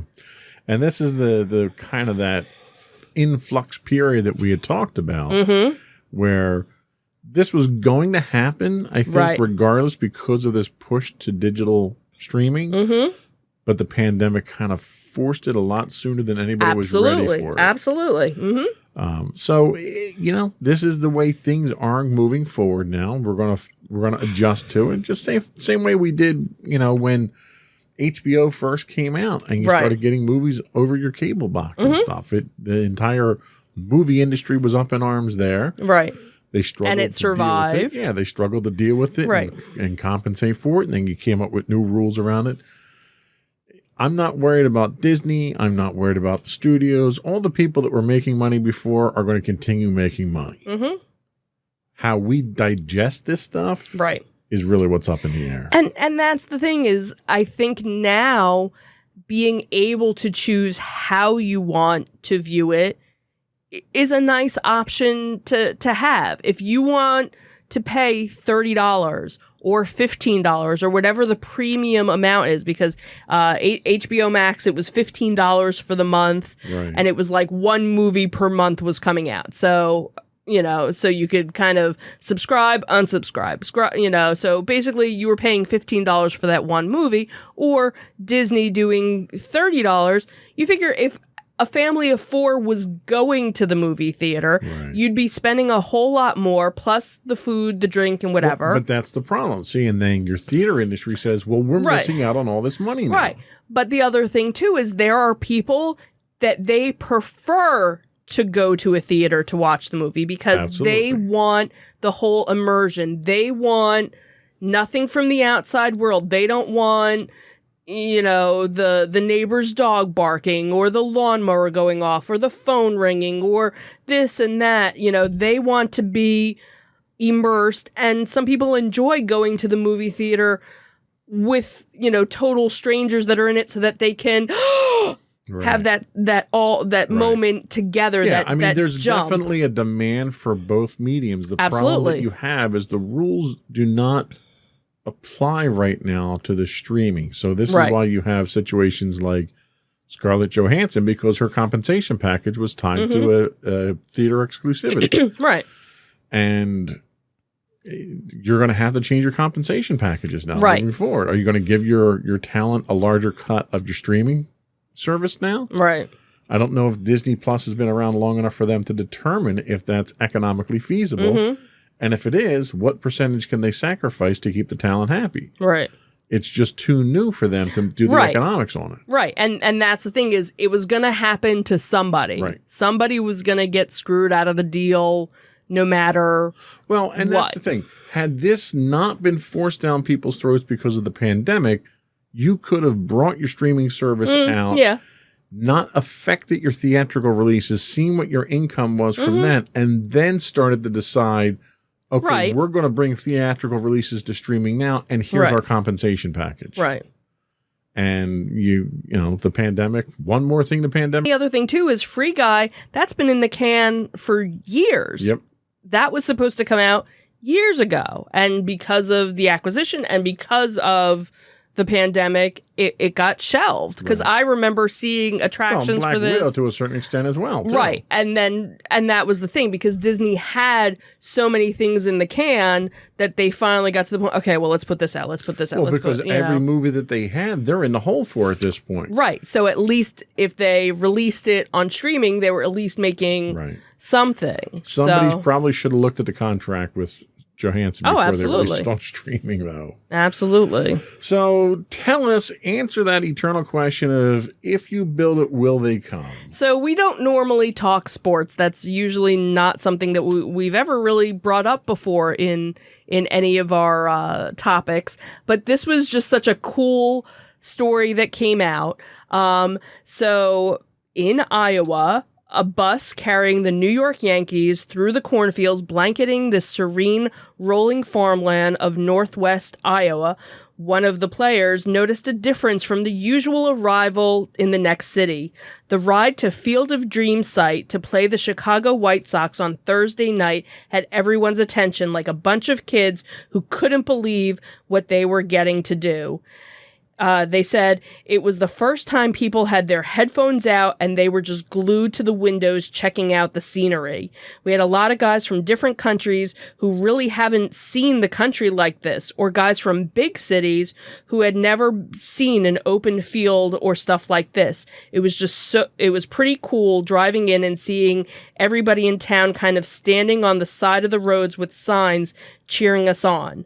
So this made-for-TV event was delayed a year due to COVID and had been billed as the first Major League Baseball game in the state that's usually focused on college or community sports. And it was spotlighting by presidential campaigns and fueled by the hog and grain industry. So Aaron Judd, I believe, was yes.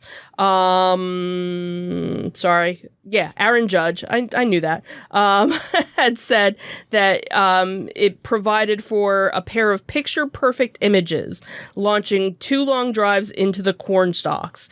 Tim Anderson hit his 8th homer of the game and a 2-run liner in the 9th inning that lifted the White Sox over the Yankees in a 9-8 thriller.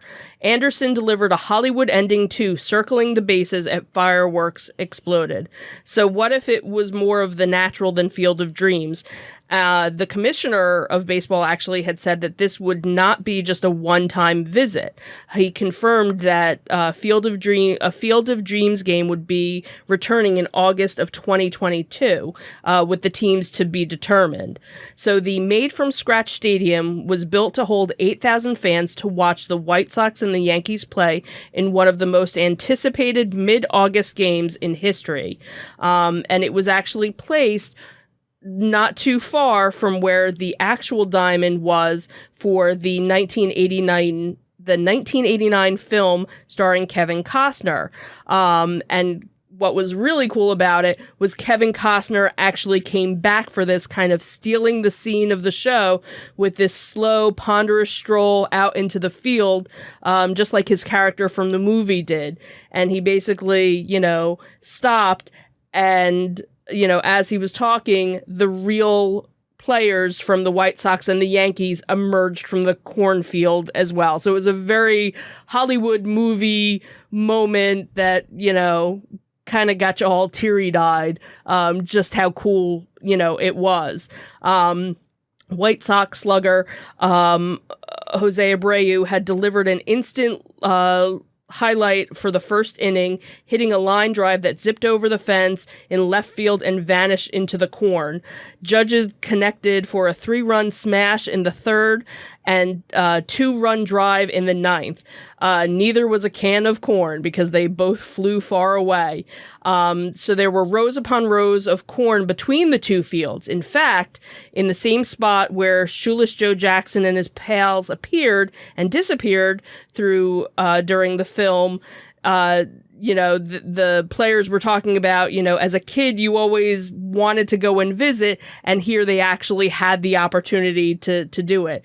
The other cool thing is that there's actually a corn maze that's kind of built throughout it, and they actually told the players to be careful not to walk through the maze because they didn't want them to get lost before going and playing the game. They said it was just such a cool experience. Having all of the fans there was just so cool, and just kind of emerging, was just very iconic. So even if you weren't a fan of baseball, just being able to watch this was just a very cool event. Yeah, it was neat. And when they did it, it was cinematic the way they did it. Oh, absolutely. They had the soundtrack of the movie playing over top of it. They had set up cameras that were panoramic line cameras. So they were spinning around the entire field.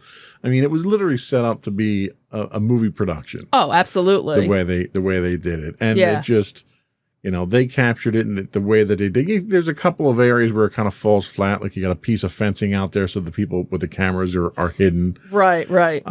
But they came out in the vintage uniforms. Right, and that added to it as well. And it was just a gorgeous, gorgeous venue. I mean, literally, it's a stone's throw from the actual field from the movie. When they do, kind of an aerial shot, you can actually see the original field, which is still there. And that's what's kind of cool, too, is that field is still there as well. So yeah, and what was really interesting was they built this field. Major League Baseball built a field for an audience of about 8,000 people, right? Because they put the stands in. The residents of Dyersville are a total of about 4,000, and they all had first choice for the open public seating that was available. Nice. So they gave and you had people that were from the original movie. They're like a costuming group. And they come out in the vintage uniforms. So you had those folks that were there to lend, the ghost players. The ghost players, yes. Right. So they were there too. Yeah. So it was really, really well done. And they've already announced they're going to be probably doing this every year. Right. They said August of 2022, but different teams would be playing. I think that would be cool. And again, if it's teams that have been around to do their vintage costumes. Exactly. I think that would be the thing, is if you keep it the vintage game, that would be kind of cool. That was neat. And, well, and they did say that the seats that were up for sale were going for around $7,000 a ticket to be there. So, but not an empty seat in the house, though. Yeah. So, anyway, very cool story. Yeah, very cool. And that was all we had for entertainment news, right? Yep. We'll be back in a minute with our insightful picks of the week.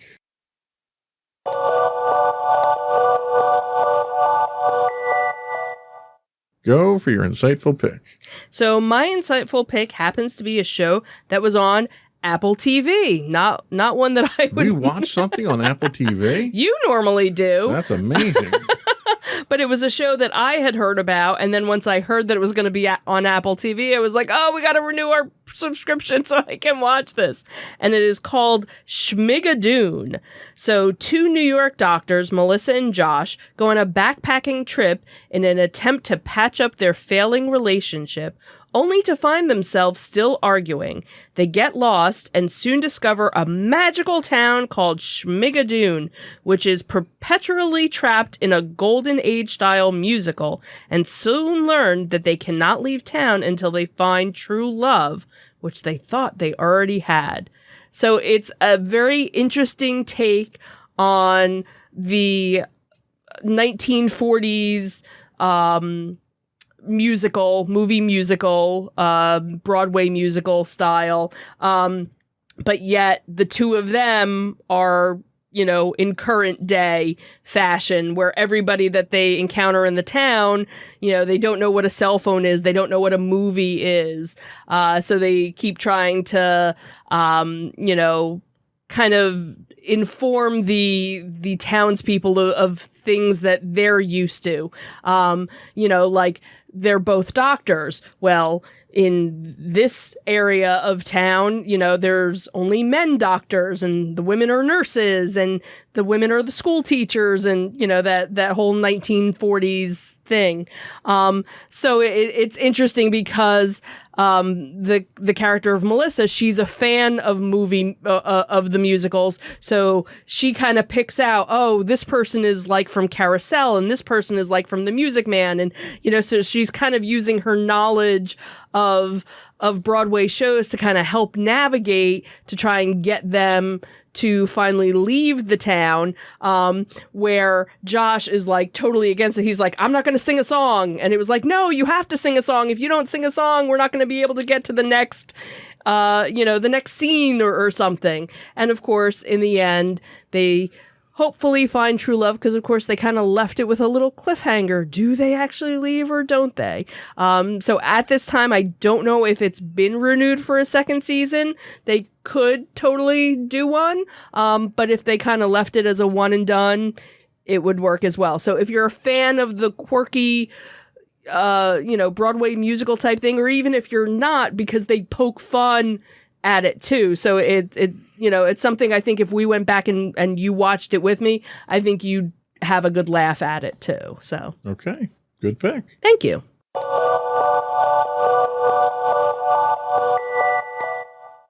So my pick this week is a new show that just premiered last week. We're only one episode in. It's actually second episode came out today. It is Marvel's What If. I'm sorry, Marvel's What If. What If flips the script on the MCU, reimagining famous events from the films in unexpected ways. Marvel Studios' first animated series focuses on different heroes from the MCU, featuring a voice cast that includes a host of stars who reprise their roles. Following the creation of the multiverse in Loki's first season finale, What If explores the various alternate timelines of the multiverse in which major moments from the Marvel Cinematic Universe films occur differently. The first season of What If premiered on August 11th and will consist of 9 episodes, concluding on October 6th. It's part of Phase 4 of the MCU. A second 9-episode season is already in development. Only one episode in, we as a family are already hooked. The animation and action sequences are amazingly fluid and lifelike. The alternate storyline of the first episode was fantastic. I won't give away any spoilers. And it left us wanting to see a live-action movie version of the events depicted in the episode. It did center around the events that happened in Captain America, the First Avenger. I think everyone is already aware of that. They've got the spoilers up on their site. So there's so much potential for this type of show and the method of storytelling that they've chosen to use here. We're eager to see what the rest of the series has to offer, and are anticipating the touching return of Chadwick Boseman in his last portrayal of T'Challa before his untimely death. And that is actually slated for this week's episode. Yeah. On a side note, one of the things that we did pick up for that, and we'll give you a cameo for that. You want to grab it? Sure. So one of the things that did come out for that, and Michelle is a avid fan of Pops, and that is the lead characters from this week's episode in pop form. Mm-hmm. So let's see a better picture. Yeah, it's probably a better shot there.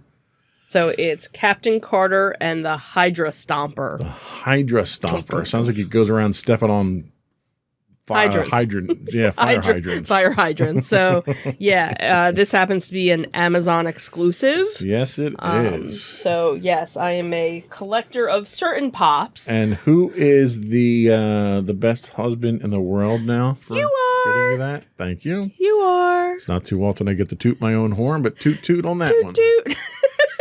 Because you wanted the action figure, which is not available. They're not coming out until February, which is going to be rough. So that's. But I think the Pop is cuter anyway. I do too. Mm-hmm. So that is my pick. Disney's Marvel Cinematic Universe's What If on Disney Plus. We'll be right back with some afterthoughts.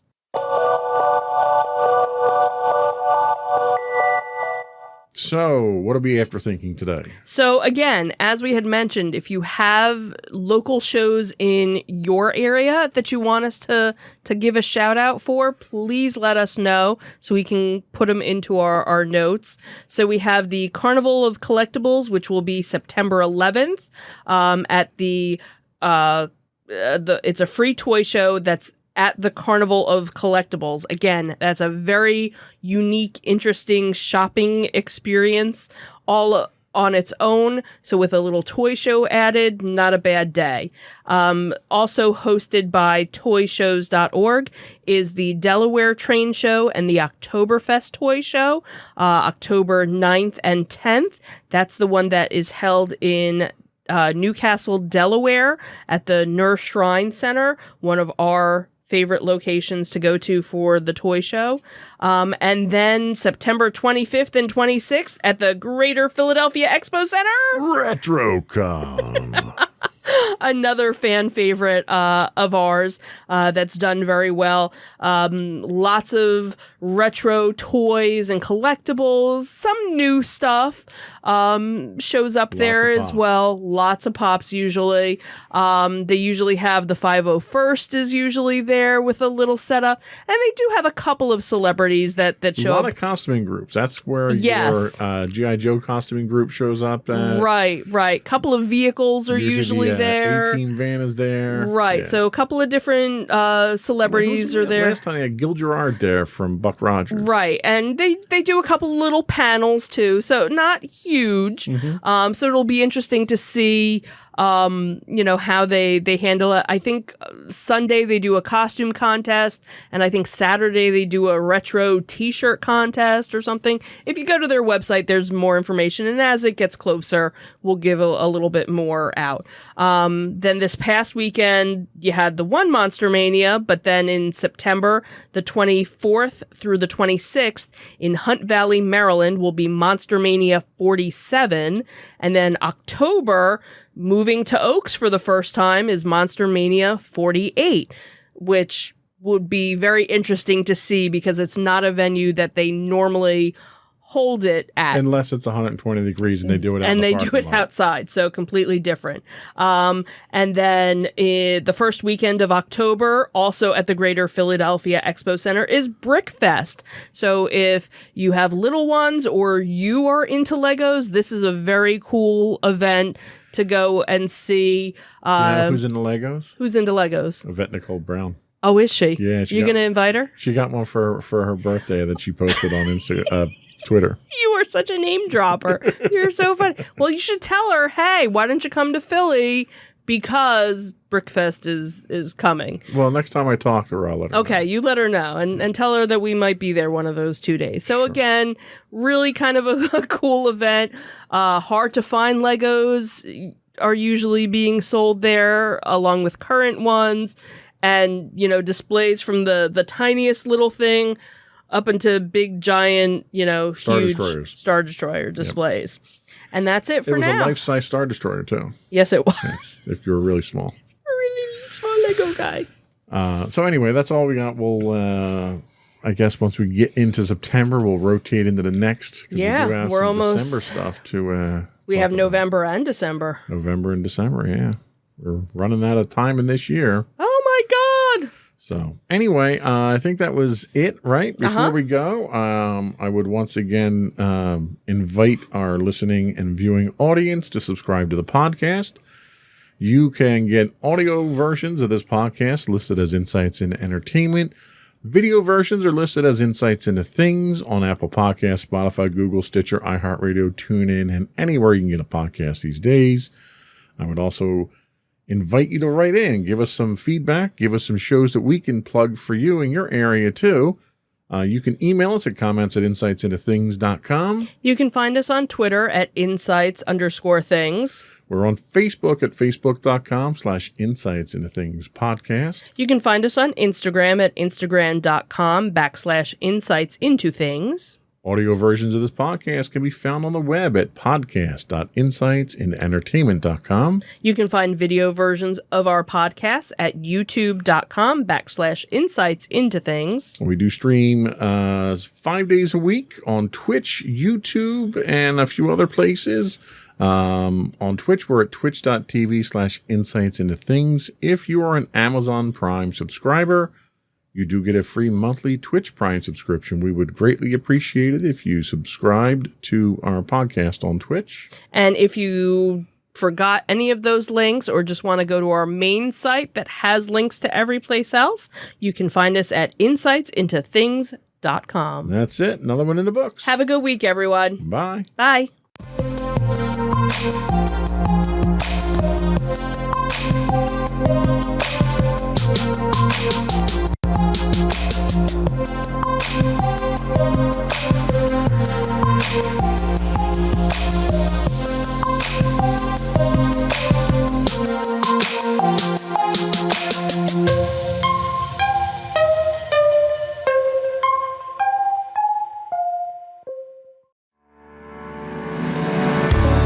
Insights into Entertainment, a podcast series taking a deeper look into entertainment and media. Our husband and wife team of pop culture fanatics are exploring all things from music and movies to television and fandom. We'll look at the interesting and obscure entertainment news of the week. We'll talk about theme park and pop culture news. We'll give you the latest and greatest on pop culture conventions. We'll give you a deep dive into Disney, Star Wars, and much more. Check out our video episodes at youtube.com/insightsintothings. Our audio episodes at podcast.insightsintoentertainment.com, or check us out on the web at insightsintothings.com.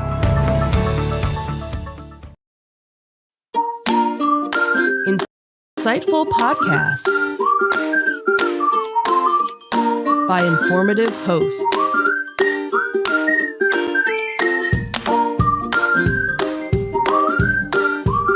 Insights into Things, a podcast network.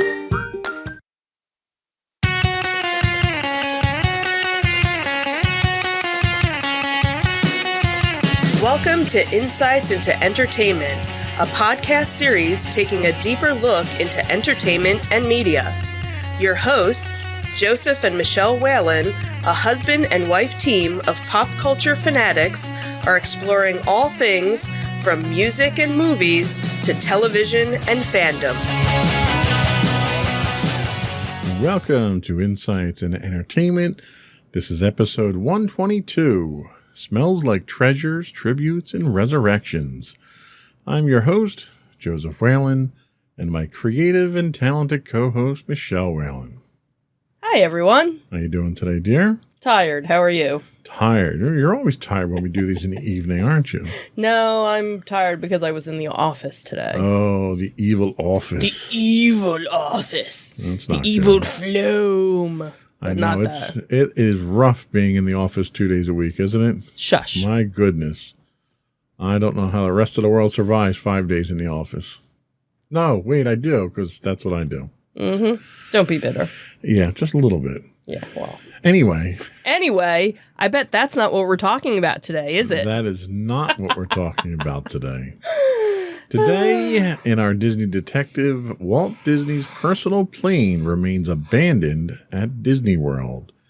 And Imagineer Raleigh Crump, we get his thoughts on the Museum of the Weird, the scariest Disneyland attraction ever envisioned, unfortunately not realized, though.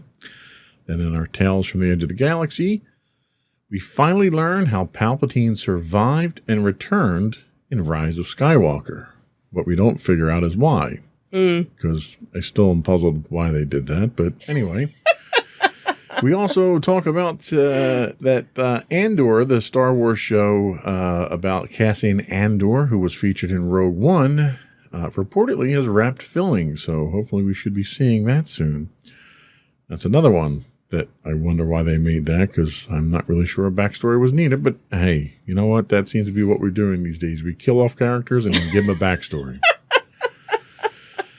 And as always, and for our entertainment, we do have entertainment news, because this is an entertainment podcast. So for our entertainment news, we'll talk about Nirvana being sued by the baby from Nevermind's album cover. And sadly, drummer Charlie Watts of the Rolling Stones dies at 80. And then we'll finish up with our insightful picks of the week. Kind of an oddball one I had this week. Yeah, very unusual for you. Yeah, scraping the bottom of the barrel right now. I haven't been watching all that much. Oh. And then not enough to steal from me. No, you didn't give me anything good to steal from this week. I've been milking all yours the last couple of weeks. Yeah, I know. So, well, I admit that I'm an uncultured swine. See? Yeah, there you go. You expand my horizons. Aww. Before we get into all of that, I would invite our audience to subscribe to the podcast.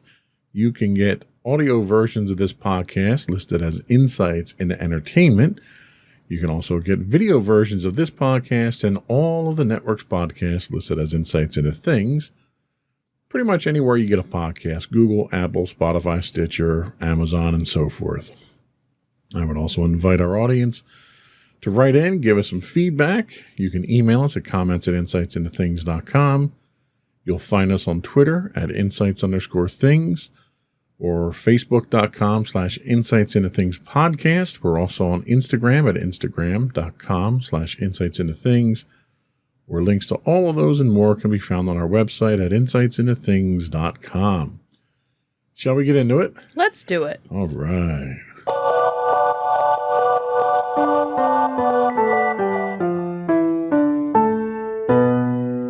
Go for Disney Detective. So our first story comes from InsideTheMagic.net, and it talks about how Walt Disney's personal plane remains abandoned at Walt Disney World. So with the majority of Walt Disney World always looking magical, it's actually hard to imagine that there are sections that may look a little abandoned. With Walt Disney World being the size of San Francisco, there's plenty of room to place things that might not be unused. In the past, we've talked, the website has actually talked about how there's an abandoned airport that was active on property for many years, for a few years. There have also been, as most people know, there's a whole water park, River Country, that has been empty for many years. And before Art of Disney was built, the space was actually known to many guests as the Ghost Hotel. And we actually have plenty of pictures of that because when we had stayed at Pop Century, we could see all of the abandonment of that. So now it seems that Walt Disney's personal airplane, which he used to travel between Burbank and Orlando, is looking rather unattended to as well. So Walt's airplane currently sits in a service area north of Disney's Animal Kingdom. In a recent snapshot that was taken by photographer BioReconstruct, we see that the cover on the plane is starting to come apart, and this could be cause for some water that might be pooling in the aircraft's casing. It seems like also part of the tail is exposed in the picture as well. So hopefully the exposed area of the covering hasn't caused too much damage to the plane's exterior. But it seems that, you can't really get to it from most of the guest areas. But the theme park architect had responded to a tweet with an interesting update on why the plane was moved and why it has not been moved since. So they had said that it was repainted when they started the Disney Hollywood Studios expansion, and at one point it was planned to be relocated to Glendale, but nobody wanted to fund the shipping cost. So then Disney opted for it to go to a Florida Air Museum, but nobody took them up on it. And the inside of the plane is actually gutted, and that's where the plane has been since. So the interesting thing was this used to be visible on the back lot tour. Right. So back in the day, before all the different incarnations of Disney Hollywood Studio, when they actually had the backlot studio tour, yes, this was something that you could see while you were going around the boneyard. And it was uncovered too, so right. You could see it in all its glory You at the could see time. it, right. It still had Mickey Mouse on it. I think it said Disney on it. So it was very much obvious that it was, the Disney plane. Right. So then I guess when they started, making all the changes to Hollywood Studios, that's when they kind of moved it around, did whatever, and it just never kind of found a new home. I remember when they were doing construction, there was news articles, local news articles, where they were actually carting the plane down the road in Disney. You actually had film of that. Okay. Which was kind of interesting. Yeah.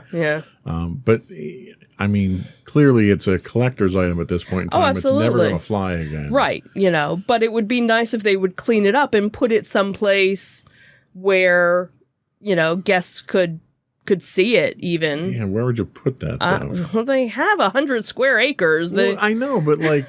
they got plenty of room somewhere. I don't know. What theme? Because everything is themed in Disney. Where would this actually fit? You could put it in Disney Springs at that one restaurant that's the plane. The aviation one. The aviation one. There you go.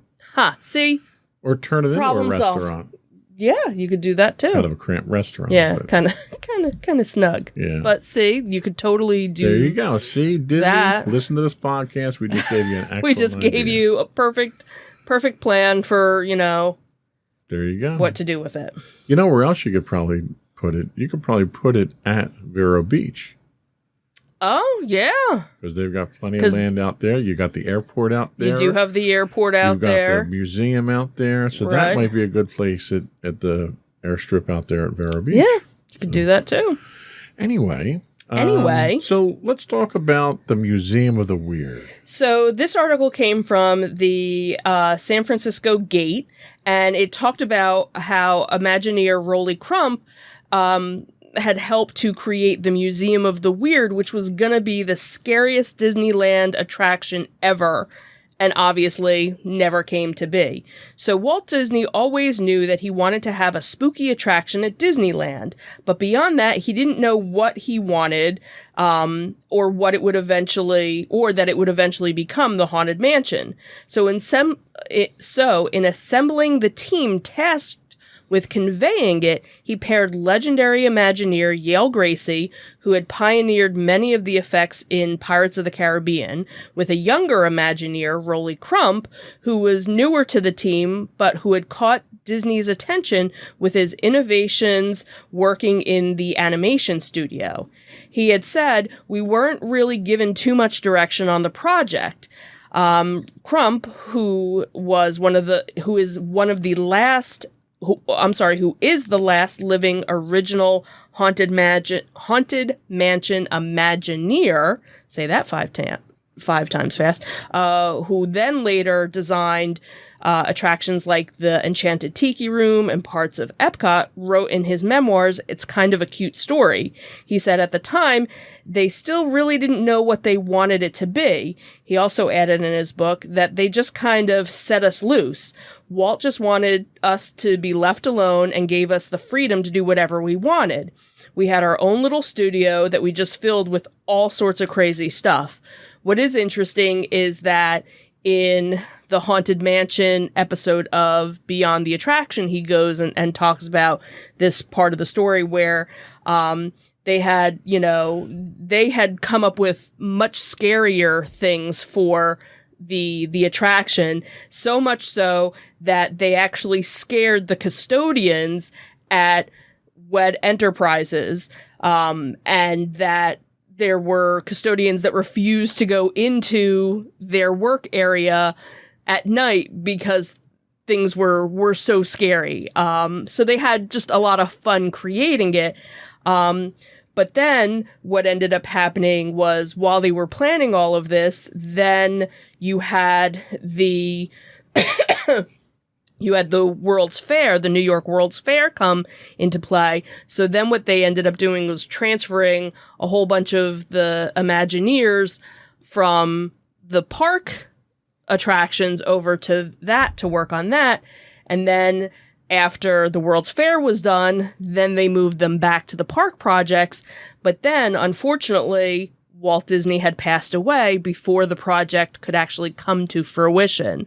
So they had all these ideas, because what they wanted to do an attraction, but then they wanted to do this walk-through museum. So there were all of these great ideas that Rolly Crump had for the museum part of it that, unfortunately, after Walt died, the next people that came in basically said, we need it to be something that's family friendly. We don't want it to be something that's so scary. So unfortunately, a lot of Rolly Crump's ideas kind of went to, the wayside. But there are some little aspects of the Haunted Mansion that were inspirations from Rolly Crump. But what is nice about it is that now, there are so many Haunted Mansion fans out there that all of us, I should say, are trying to find out as much information about the history behind it. And what's really cool is that right now there's an exhibit that is inside the Great Moments with Lincoln building on Main Street in Disneyland that is celebrating the 50th anniversary of the Haunted Mansion. And they have a lot of the early concept artwork of the ride, including his original drawings. So it's nice to see that some of that stuff is still out there for fans to find and look for. Yeah, and Raleigh is one of our favorite Imagineers just because he's so enthusiastic. You go back and you look at some of the interviews that he's done and the work that he's done, and he's incredibly talented, and it's stuff that it's so original. Absolutely. Like, even to this day, it looks like it could be modern stuff from today, not 50 or 60 years ago when he, first did some of the You see a piece of his work and you immediately recognize what it is. Right. And his I don't know, like the way he recalls his stories of working with Walt and just, not that he idolized Walt, but how much he loved his job because, in one quote he even says, it's not like you work for Walt, you worked with Walt. And he always gets choked up when he talks about Walt because you can see how much love he had for the man. Yeah, even all these years later, you know. Well, and the article goes on to talk about the dedication he gets with his Main Street, the Legends windows on Main Street, where most Legends get a window in one of the shops on Main Street. And Rowley got an entire building dedicated to him with a nod to his work with Walt as well. So it was kind of a cool story. And unfortunately, because the other Imagineers were so against having a scary haunted mansion, once Walt passed away, they all kind of shelved the whole thing. In fact, he talks in the episode about an instance where they're presenting haunted mansion stuff to Walt, and all the old timers, all the veteran guys, put all the Rolly stuff behind Walt. Right, to scare him. That he won't see it. That's right. And Walt sees it, and he comes in the next morning, and he says, I was up all night because of that stuff. And Rolly gets all upset thinking that he made a man. But he was upset because of how impactful the work was. Right. So stories like that were always kind of cool to hear from him. So yeah. Anyway, that was all we had for our Disney Detective. We'll be right back with our Tales from the Edge of the Galaxy. I was going to say insightful picks, but I'm jumping the gun. Yep, not there yet. We'll be back with our Tales from the Edge of the Galaxy.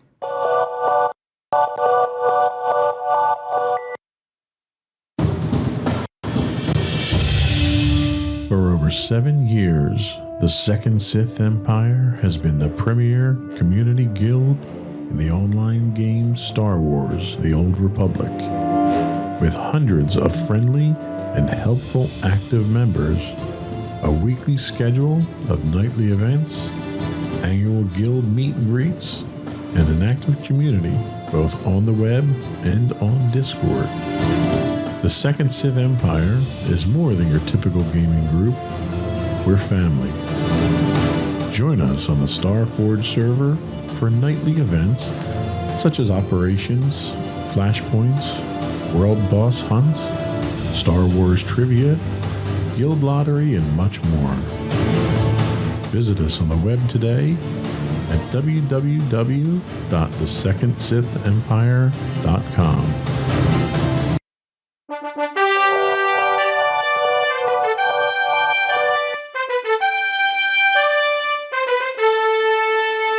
Go for Tales from the Edge of the Galaxy.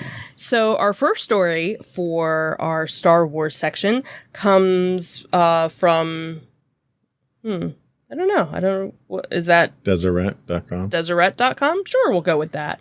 So it talks about how we finally learned how Palpatine survived and returned in Rise of Skywalker. So Star Wars Rise of Skywalker came out about 2 years ago, and since then, most people have been wondering how the heck did Palpatine survive his dramatic death in Return of the Jedi only to return in Rise of Skywalker. So now, thanks to a blog post on StarWars.com, we have official explanation of how it happened. So how did he survive his death? Palpatine was worried about losing his power, so he created the contingency, which was a plan that would help him reclaim the Empire if he was ever killed. So the contingency started with Operation Cinder, which included Sentinel droids destroying Imperial and New Republic locations that held sensitive information. So when Palpatine died, his consciousness was transferred to a clone on the planet Exegol, where he had been previously studying immortality. However, the body was too weak to hold his consciousness, so they built more clones that could be a stronger vessel for him. This is actually what they said led to Snoke's creation. So Snoke was made to lead the First Order, which would then work to bring Rey, who we found out was Palpatine's granddaughter, to Palpatine, since she could act as a vessel to contain Palpatine's consciousness. So this led to the cinematic battle between Rey and Palpatine as seen in Rise of Skywalker. Palpatine fought his granddaughter to make sure that he could use her body as a vessel, but then Rey aligned with all the Jedi looking to stop him, and there you go. So what happened? So it's a little confusing and kind of hard to explain, and obviously they really didn't explain any of that in the movie, so that's why most people were going, huh? But it seems that in some of the novelizations of Rise of Skywalker, they talk a little bit more about it, how there were these vials with liquid, and that, one was kind of completely empty, and Kylo Ren kind of looked at it, and he's, studying, that he had studied the Clone Wars, and that the liquid flowing into this living nightmare before him was fighting a losing battle, and that it was the Emperor's, flesh that was trying to be created. So in the book, I guess they actually went a little bit more into it. They just didn't do it in the movies. So it seems that Palpatine's return was kind of always in the books for the final Star Wars saga film. Director J.J. Abrams had actually said that there were always plans to bring back Emperor Palpatine during Rise of Skywalker, and that when you look at this as 9 chapters of the story, perhaps the weirder thing would be that Palpatine didn't return, or the weirder thing would be, what if he didn't even return? And Abrams had said, just look at what he talks about, who he is, how important he is, what his story is. Strangely, his absence entirely from the third trilogy would be conspicuous. Kind of like Luke's absence from the first movie of the trilogy was conspicuous. Yeah, so I think if we didn't see Palpatine again, it would have been okay. I don't think they really needed to bring him back. But so normally I take my time on the soapbox here to bust Disney for being Disney. Okay. In this case here, I'm going to bust Disney for trying to be Star Wars. So okay. So if you look at the original trilogy, okay, there's history between A New Hope and Empire Strikes Back, and there's history between Empire Strikes Back and Return of the Jedi. Now, none of that history is played out except for references.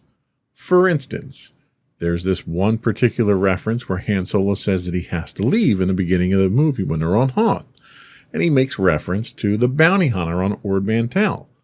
Well, nobody knows what that story was if you didn't read the novels. However, when you talk about having a death mark on you and you talk about a bounty hunter that you ran into on some other planet, you can put 2 and 2 together, and you don't need to read that backstory. With this, what happened was they wanted to have all that backstory in place. The problem was they dribbled it out over multiple types of sources. So they talk about Project Cinder. Well, Project Cinder and these Sentinel droids happen to come from a storyline from Battlefront 2. Well, how many people are watching the movie or playing the game? Right. Not many. Right. Then you talk about the clones, and you talk about Palpatine's, trying to get in. The whole idea of this contingency plan played out in the novels. So who read all the novels that watched the movie? A small percentage of the people. Mm-hmm. So what happens is you get to the movie. Now Disney assumes, well, everybody knows the story now, so we don't need to make those clear-cut references to that history that we just built. Let's just continue telling the story. And you tell the story, and it's fragmented, and it's disjointed, and you're jumping all over the place, and you have all these pieces that don't fit together because you told your story somewhere else, and you didn't even make reference to it here. You just assumed everybody walked into this movie and knew what it was. Right. And it turned into be an absolute disaster of storytelling, where you didn't need to do all that detail. You didn't need to do all that story behind it. All you have to do is have references. I'm almost okay having Palpatine be the bad guy. And I'll tell you why. Why? Because in the Star Wars MMO, Star Wars The Old Republic, there is an occurrence of an emperor. And that emperor happens to use various types of technology and Sith rituals and the Force and all this stuff to extend his life hundreds and thousands of years. He's resurrected himself. He's renamed himself. He's reinvented himself over and over on at least 3 occasions within that storyline alone. Okay. Now, for those who do keep up on the expanded universe stuff, there's this concept of these beings called Celestials. Not Celestials from Marvel Universe, although it'd be a cool tie-in to that and be a great gateway to that. Hint, hint, Disney. So you have these beings that came before all the other beings in the universe, in the galaxy, and then they evolved and they moved on. Well, the storyline is leaning in the Old Republic that this particular emperor happened to be the entity or the essence of one of these Celestials. So it would fit perfectly in that this guy somehow gets defeated in the Old Republic, goes dormant or something like that, and then turns out that it's Palpatine, who is that same emperor who's trying to resurrect everything again. So they didn't want the storyline from the Old Republic to be canon, but that storyline would have fed perfectly into the sequel trilogy to explain how this guy who was thrown down this pit on this space station that blew up and fell out of orbit is still alive. Gotcha. Because apparently he can do transfer essence across the galaxy. That's a little hard to believe. Now, I could understand if you transfer your essence to Rey, who's right in front of you, but apparently he couldn't even do that when he was able to transfer to another body that was all the way across the galaxy. Right.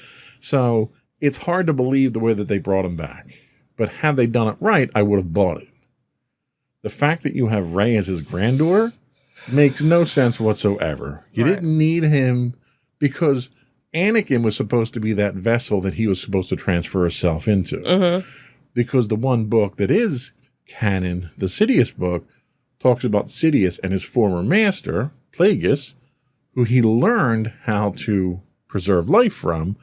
They got together, performed a Sith ritual, and basically conceived Anakin from the Force. So that's why his goofy midichlorians were so high, because he was pure Force. He was supposed to be the vessel that they were going to pour themselves into. So when he gets killed, he's not there anymore. So now they invent a granddaughter that he somehow had at some point in time, a son somewhere, and that son had a kid with someone else, and the son's not pure Force, and the wife wasn't pure Force, and the kid's less pure Force. Like, it makes no sense. It doesn't work what they tried to do with it. Okay. So, but the fact that they just decided to resurrect him because they couldn't come up with a better guy, and the fact that they wasted their time making Snoke out in 2 movies to be the ultimate bad guy, and then they just offed him because they were done with the character. Right. That was almost as bad as them killing off Darth Maul in the first prequel trilogy movie. You're still bitter about that. Well, and then they brought him back. So is Snoke really dead? I mean, they cut Maul in half. They cut Snoke in half. Is Snoke really dead? No, probably not. He's in a jar somewhere. He'll be back in an animated version somewhere with spider legs. With Spider legs. Anyway. Oh, that's awesome. That's my soapbox. Okay. So let's talk about something that's going to get me less worked up, but equally as annoyed. Okay, so from ScreenRant.com, it seems that Andor, the Star Wars show, has reportedly wrapped filming. So Disney Plus's upcoming Star Wars spin-off show, Andor, has reportedly wrapped filming. The show will serve as a prequel to the 2016 film Rogue One and will follow the story of Cassian Andor during his early years in the Rebellion Alliance. Little known is about the show's plot or characters apart from a brief sizzle reel that was shown late last year, which teased that the show would be kind of a spy thriller. In universe, Cassian's history is obviously kind of tragic. As he reveals to Jyn in Rogue One, his struggle against the Empire was a lifelong one. He first came into conflict with Palpatine's war machine during the Clone Wars when he was just 6 years old, when the Empire was still referred to as the Galactic Republic. Throughout the course of the film, his Machiavelli, the ends justify the means philosophy paint a picture of a man that will fight to achieve peace at any cost. With all of these ingredients in place, Andor has potential to further flesh out one of the more compelling and morally gray characters from Rogue One. A recent report from Star Wars scooper Bespin Bullet claims that filming for the show has wrapped. It seems that there were various members of production who were having their own wrap parties and confirming that filming had concluded. So after speaking with multiple sources, he had, the reporter had said that it had wrapped. They had checked in with, Pinewood Studio sources, and that it looked like on August 18th, they were still kind of filming some things, but by the 20th, most things had pretty much finished up. Andor sets itself apart from other Disney Plus Star Wars spin-off shows that were actually filmed on location rather than using the VR volume set, which was used for Book of Boba Fett, The Mandalorian, and the upcoming Obi-Wan Kenobi series. So because they were doing a lot of shots outside, obviously there were set leaks from Andor that people were passing around on the internet trying to figure out what it was going to be. There were some trooper variants and some Imperial things that people have seen. So again, we'll have to see. So compared to other upcoming Star Wars shows, the hype and interest in Andor seems to be tepid at best, which is kind of where you are. This is despite Rogue One being a critical and commercial success for Lucasfilms.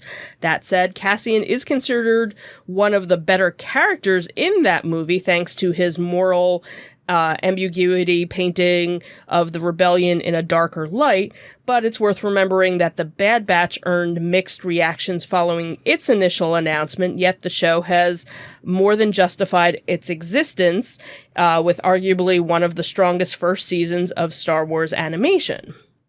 So, we'll see. Yeah, so I know you're not excited about it. The problem that I have here is that Rogue One, and I loved the movie. I really did. I thought it was great. It was shot well. It was acted well. It was a fantastic story. It did a great handoff. Rogue One was supposed to be essentially a prequel to A New Hope. Okay, I can buy that. So I finally know how Princess Leia got the plans. Right. I didn't need to. It didn't do anything for the overall story arc. Right. But now I know. So this is a prequel to the prequel. And it's a character who was basically a carbon copy of Han Solo. Down to the point that they even dressed him like Han Solo. So I don't understand why we need an origin story for Cassian Andor. Who's dead. You know where his story goes. You know what his contribution to the overall story was. Knowing what he did before that is completely irrelevant. You have a character who is morally ambiguous. You have, and here we go again with the the hints of why he's like that because of his experience since he's been involved since he was 6. That's all you need to know. You don't need to know. You know, you knew that Han shot first. That scene defined Han. This scene in Rogue One where he shoots his informant and uses that as an opportunity to escape defines him as a character. The way that he portrayed that character defines the character.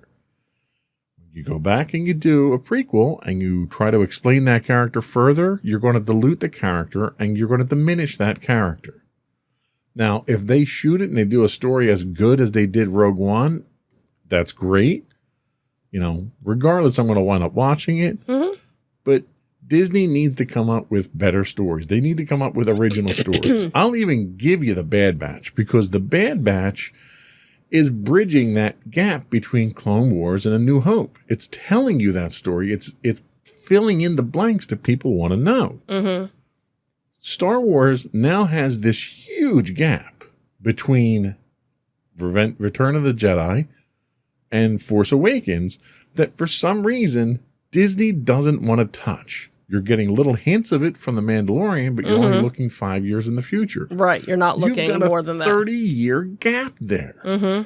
And they're doing absolutely nothing to tell you about the stuff that got you to their last 3 big movies. Right, they're basically going back further ahead and not where they should be. Right. In essence. Yeah. They're going about the storytelling the wrong way. People are desperate to get, like, where the hell did the First Order come from? They still haven't explained that. They hinted to it in some of the novels, but nobody's going to read the novels. You're going to have 3% of the people read the novels.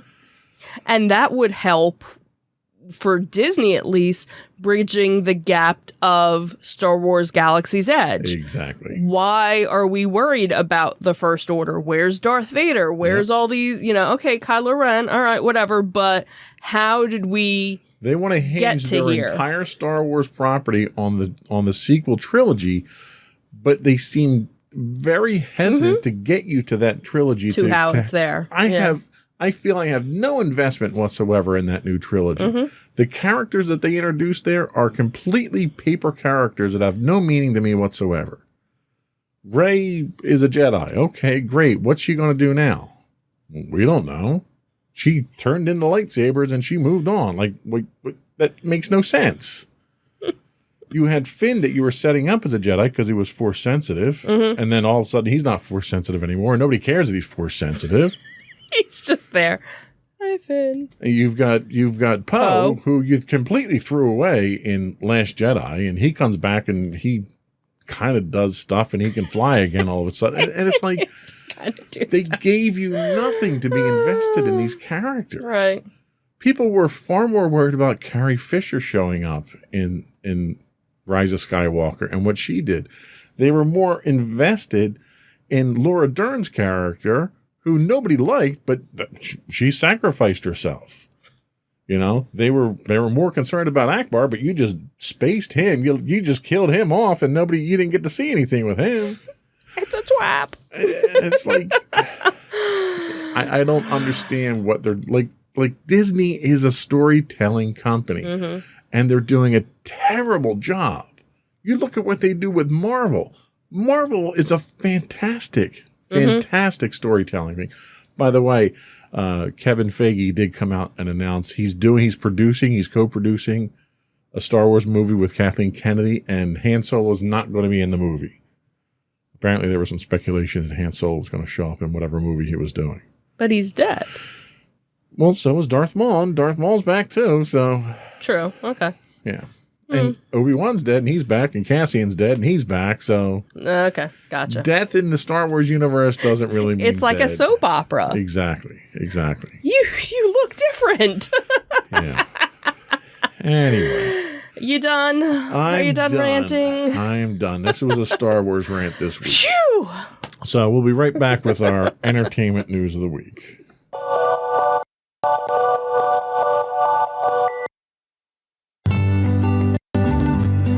Insights into Teens, a podcast series exploring the issues and challenges of today's youth.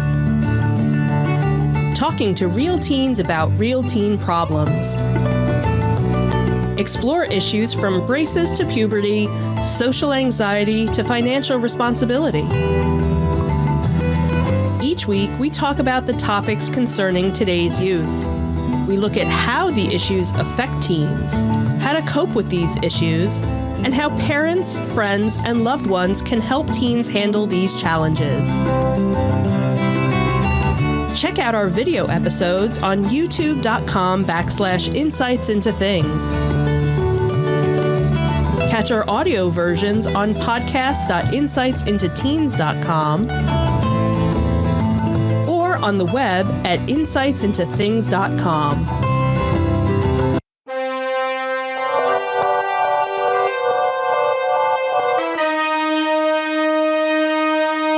Go for entertainment news. So Spencer Eldon, the man who was photographed as a baby on the album cover for Nirvana's Nevermind, is actually suing the band, alleging sexual exploitation. So the cover depicts Eldon as a 4-month-old in a swimming pool, grasping for a dollar bill that's being dangled in front of him on a fishing line. Now 30, Eldon says his parents never signed a release authorizing the use of his image on the album. He also alleges that the nude image constitutes child pornography. These images expose Spencer's intimate body parts and displays his genitals from the time he was an infant to present day, says his legal papers that were filed in California. So non-sexualized photos of infants are generally not considered child pornography under U.S. law. However, his attorney argues that in the inclusion of the dollar bill, which was superimposed after the photograph was taken, makes the minor seem like a quote-unquote sex worker. The legal case also alleges that Nirvana had promised to cover his genitals with a sticker, but the agreement was never upheld. Eldon alleges that his true identity and legal name are forever tied to this commercial sexual exploitation he experienced as a minor, which has been distributed and sold worldwide from the time he was a baby to the present day. He claims that he has suffered and will continue to suffer lifelong damages as a result of the artwork, including extreme and permanent emotional distress, as well as interference with his normal development and educational progress, and medical and psychological treatment. So he is now asking for damages of at least $150,000 from each of the 15 defendants, who include the 2 surviving band members, the managers of Kurt Cobain's estate, Cobain's former wife, Courtney Love, and the photographer, Kirk Wheatle. Representatives for Nirvana and their record label have not yet responded to the claims. Eldon has recreated the album cover several times as a teenager and adult, always wearing swimming trunks, to mark Nevermind's 10th, 20th, and 25th anniversaries. However, he has sometimes expressed ambivalence about the photo shoot.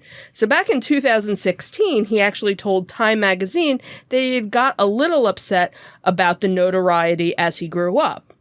He said, "I just woke up already being a part of this huge project. It's pretty difficult. You feel like you're famous for nothing. It's hard not to get upset when you hear how much money was involved.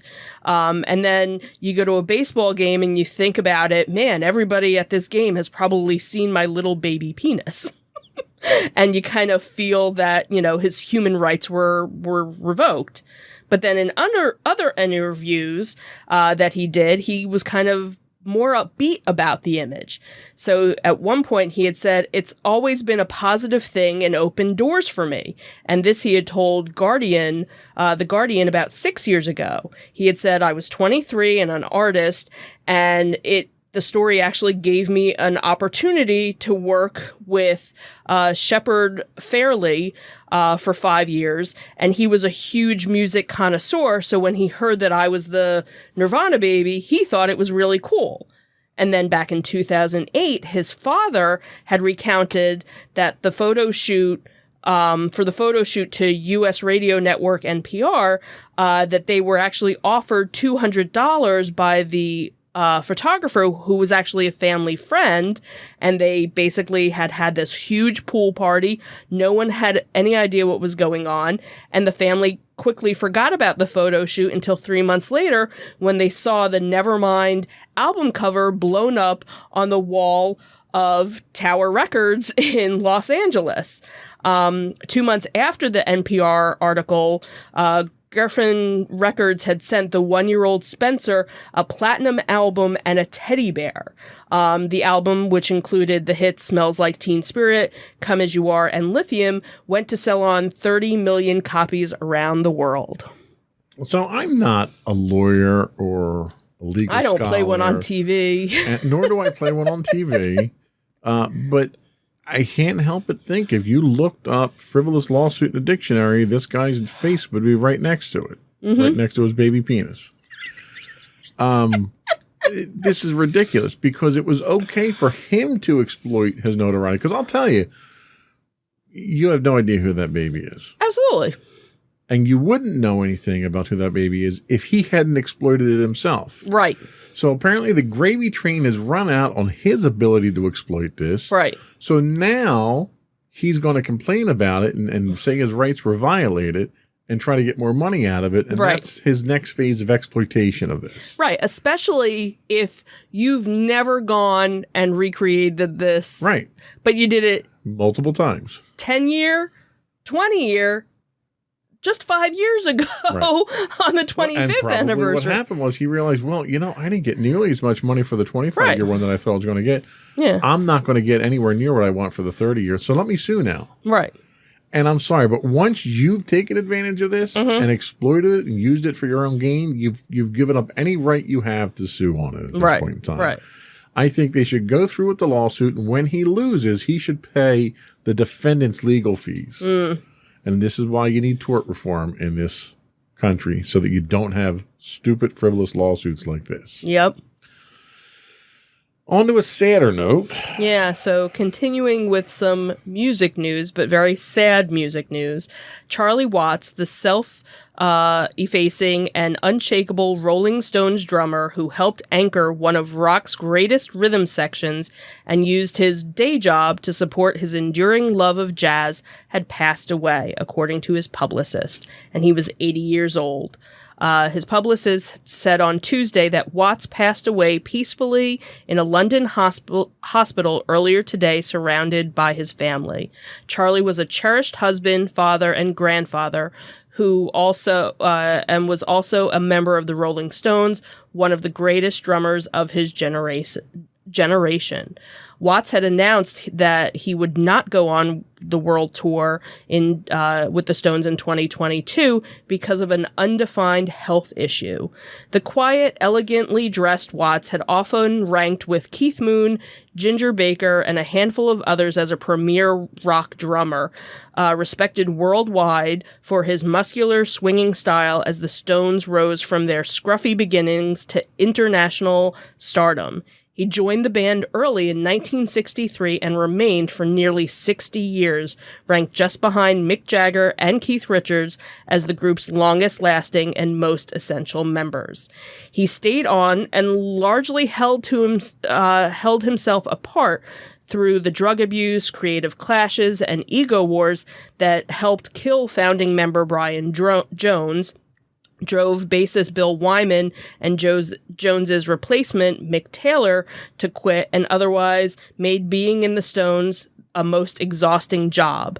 A classic Stones song like Brown Sugar and Start Me Up often begin with a hard guitar riff from Richard, with Watts slowly closing behind, with Wyman as the bassist, likely to say fattening up the sound. Watts' speed, power, and timekeeping were never better showcased than during the concert documentary Shine a Light, when director Martin Scorsese filmed Jumping Jack Flash from where he drummed towards the back of the stage. The Stones began, Watts said,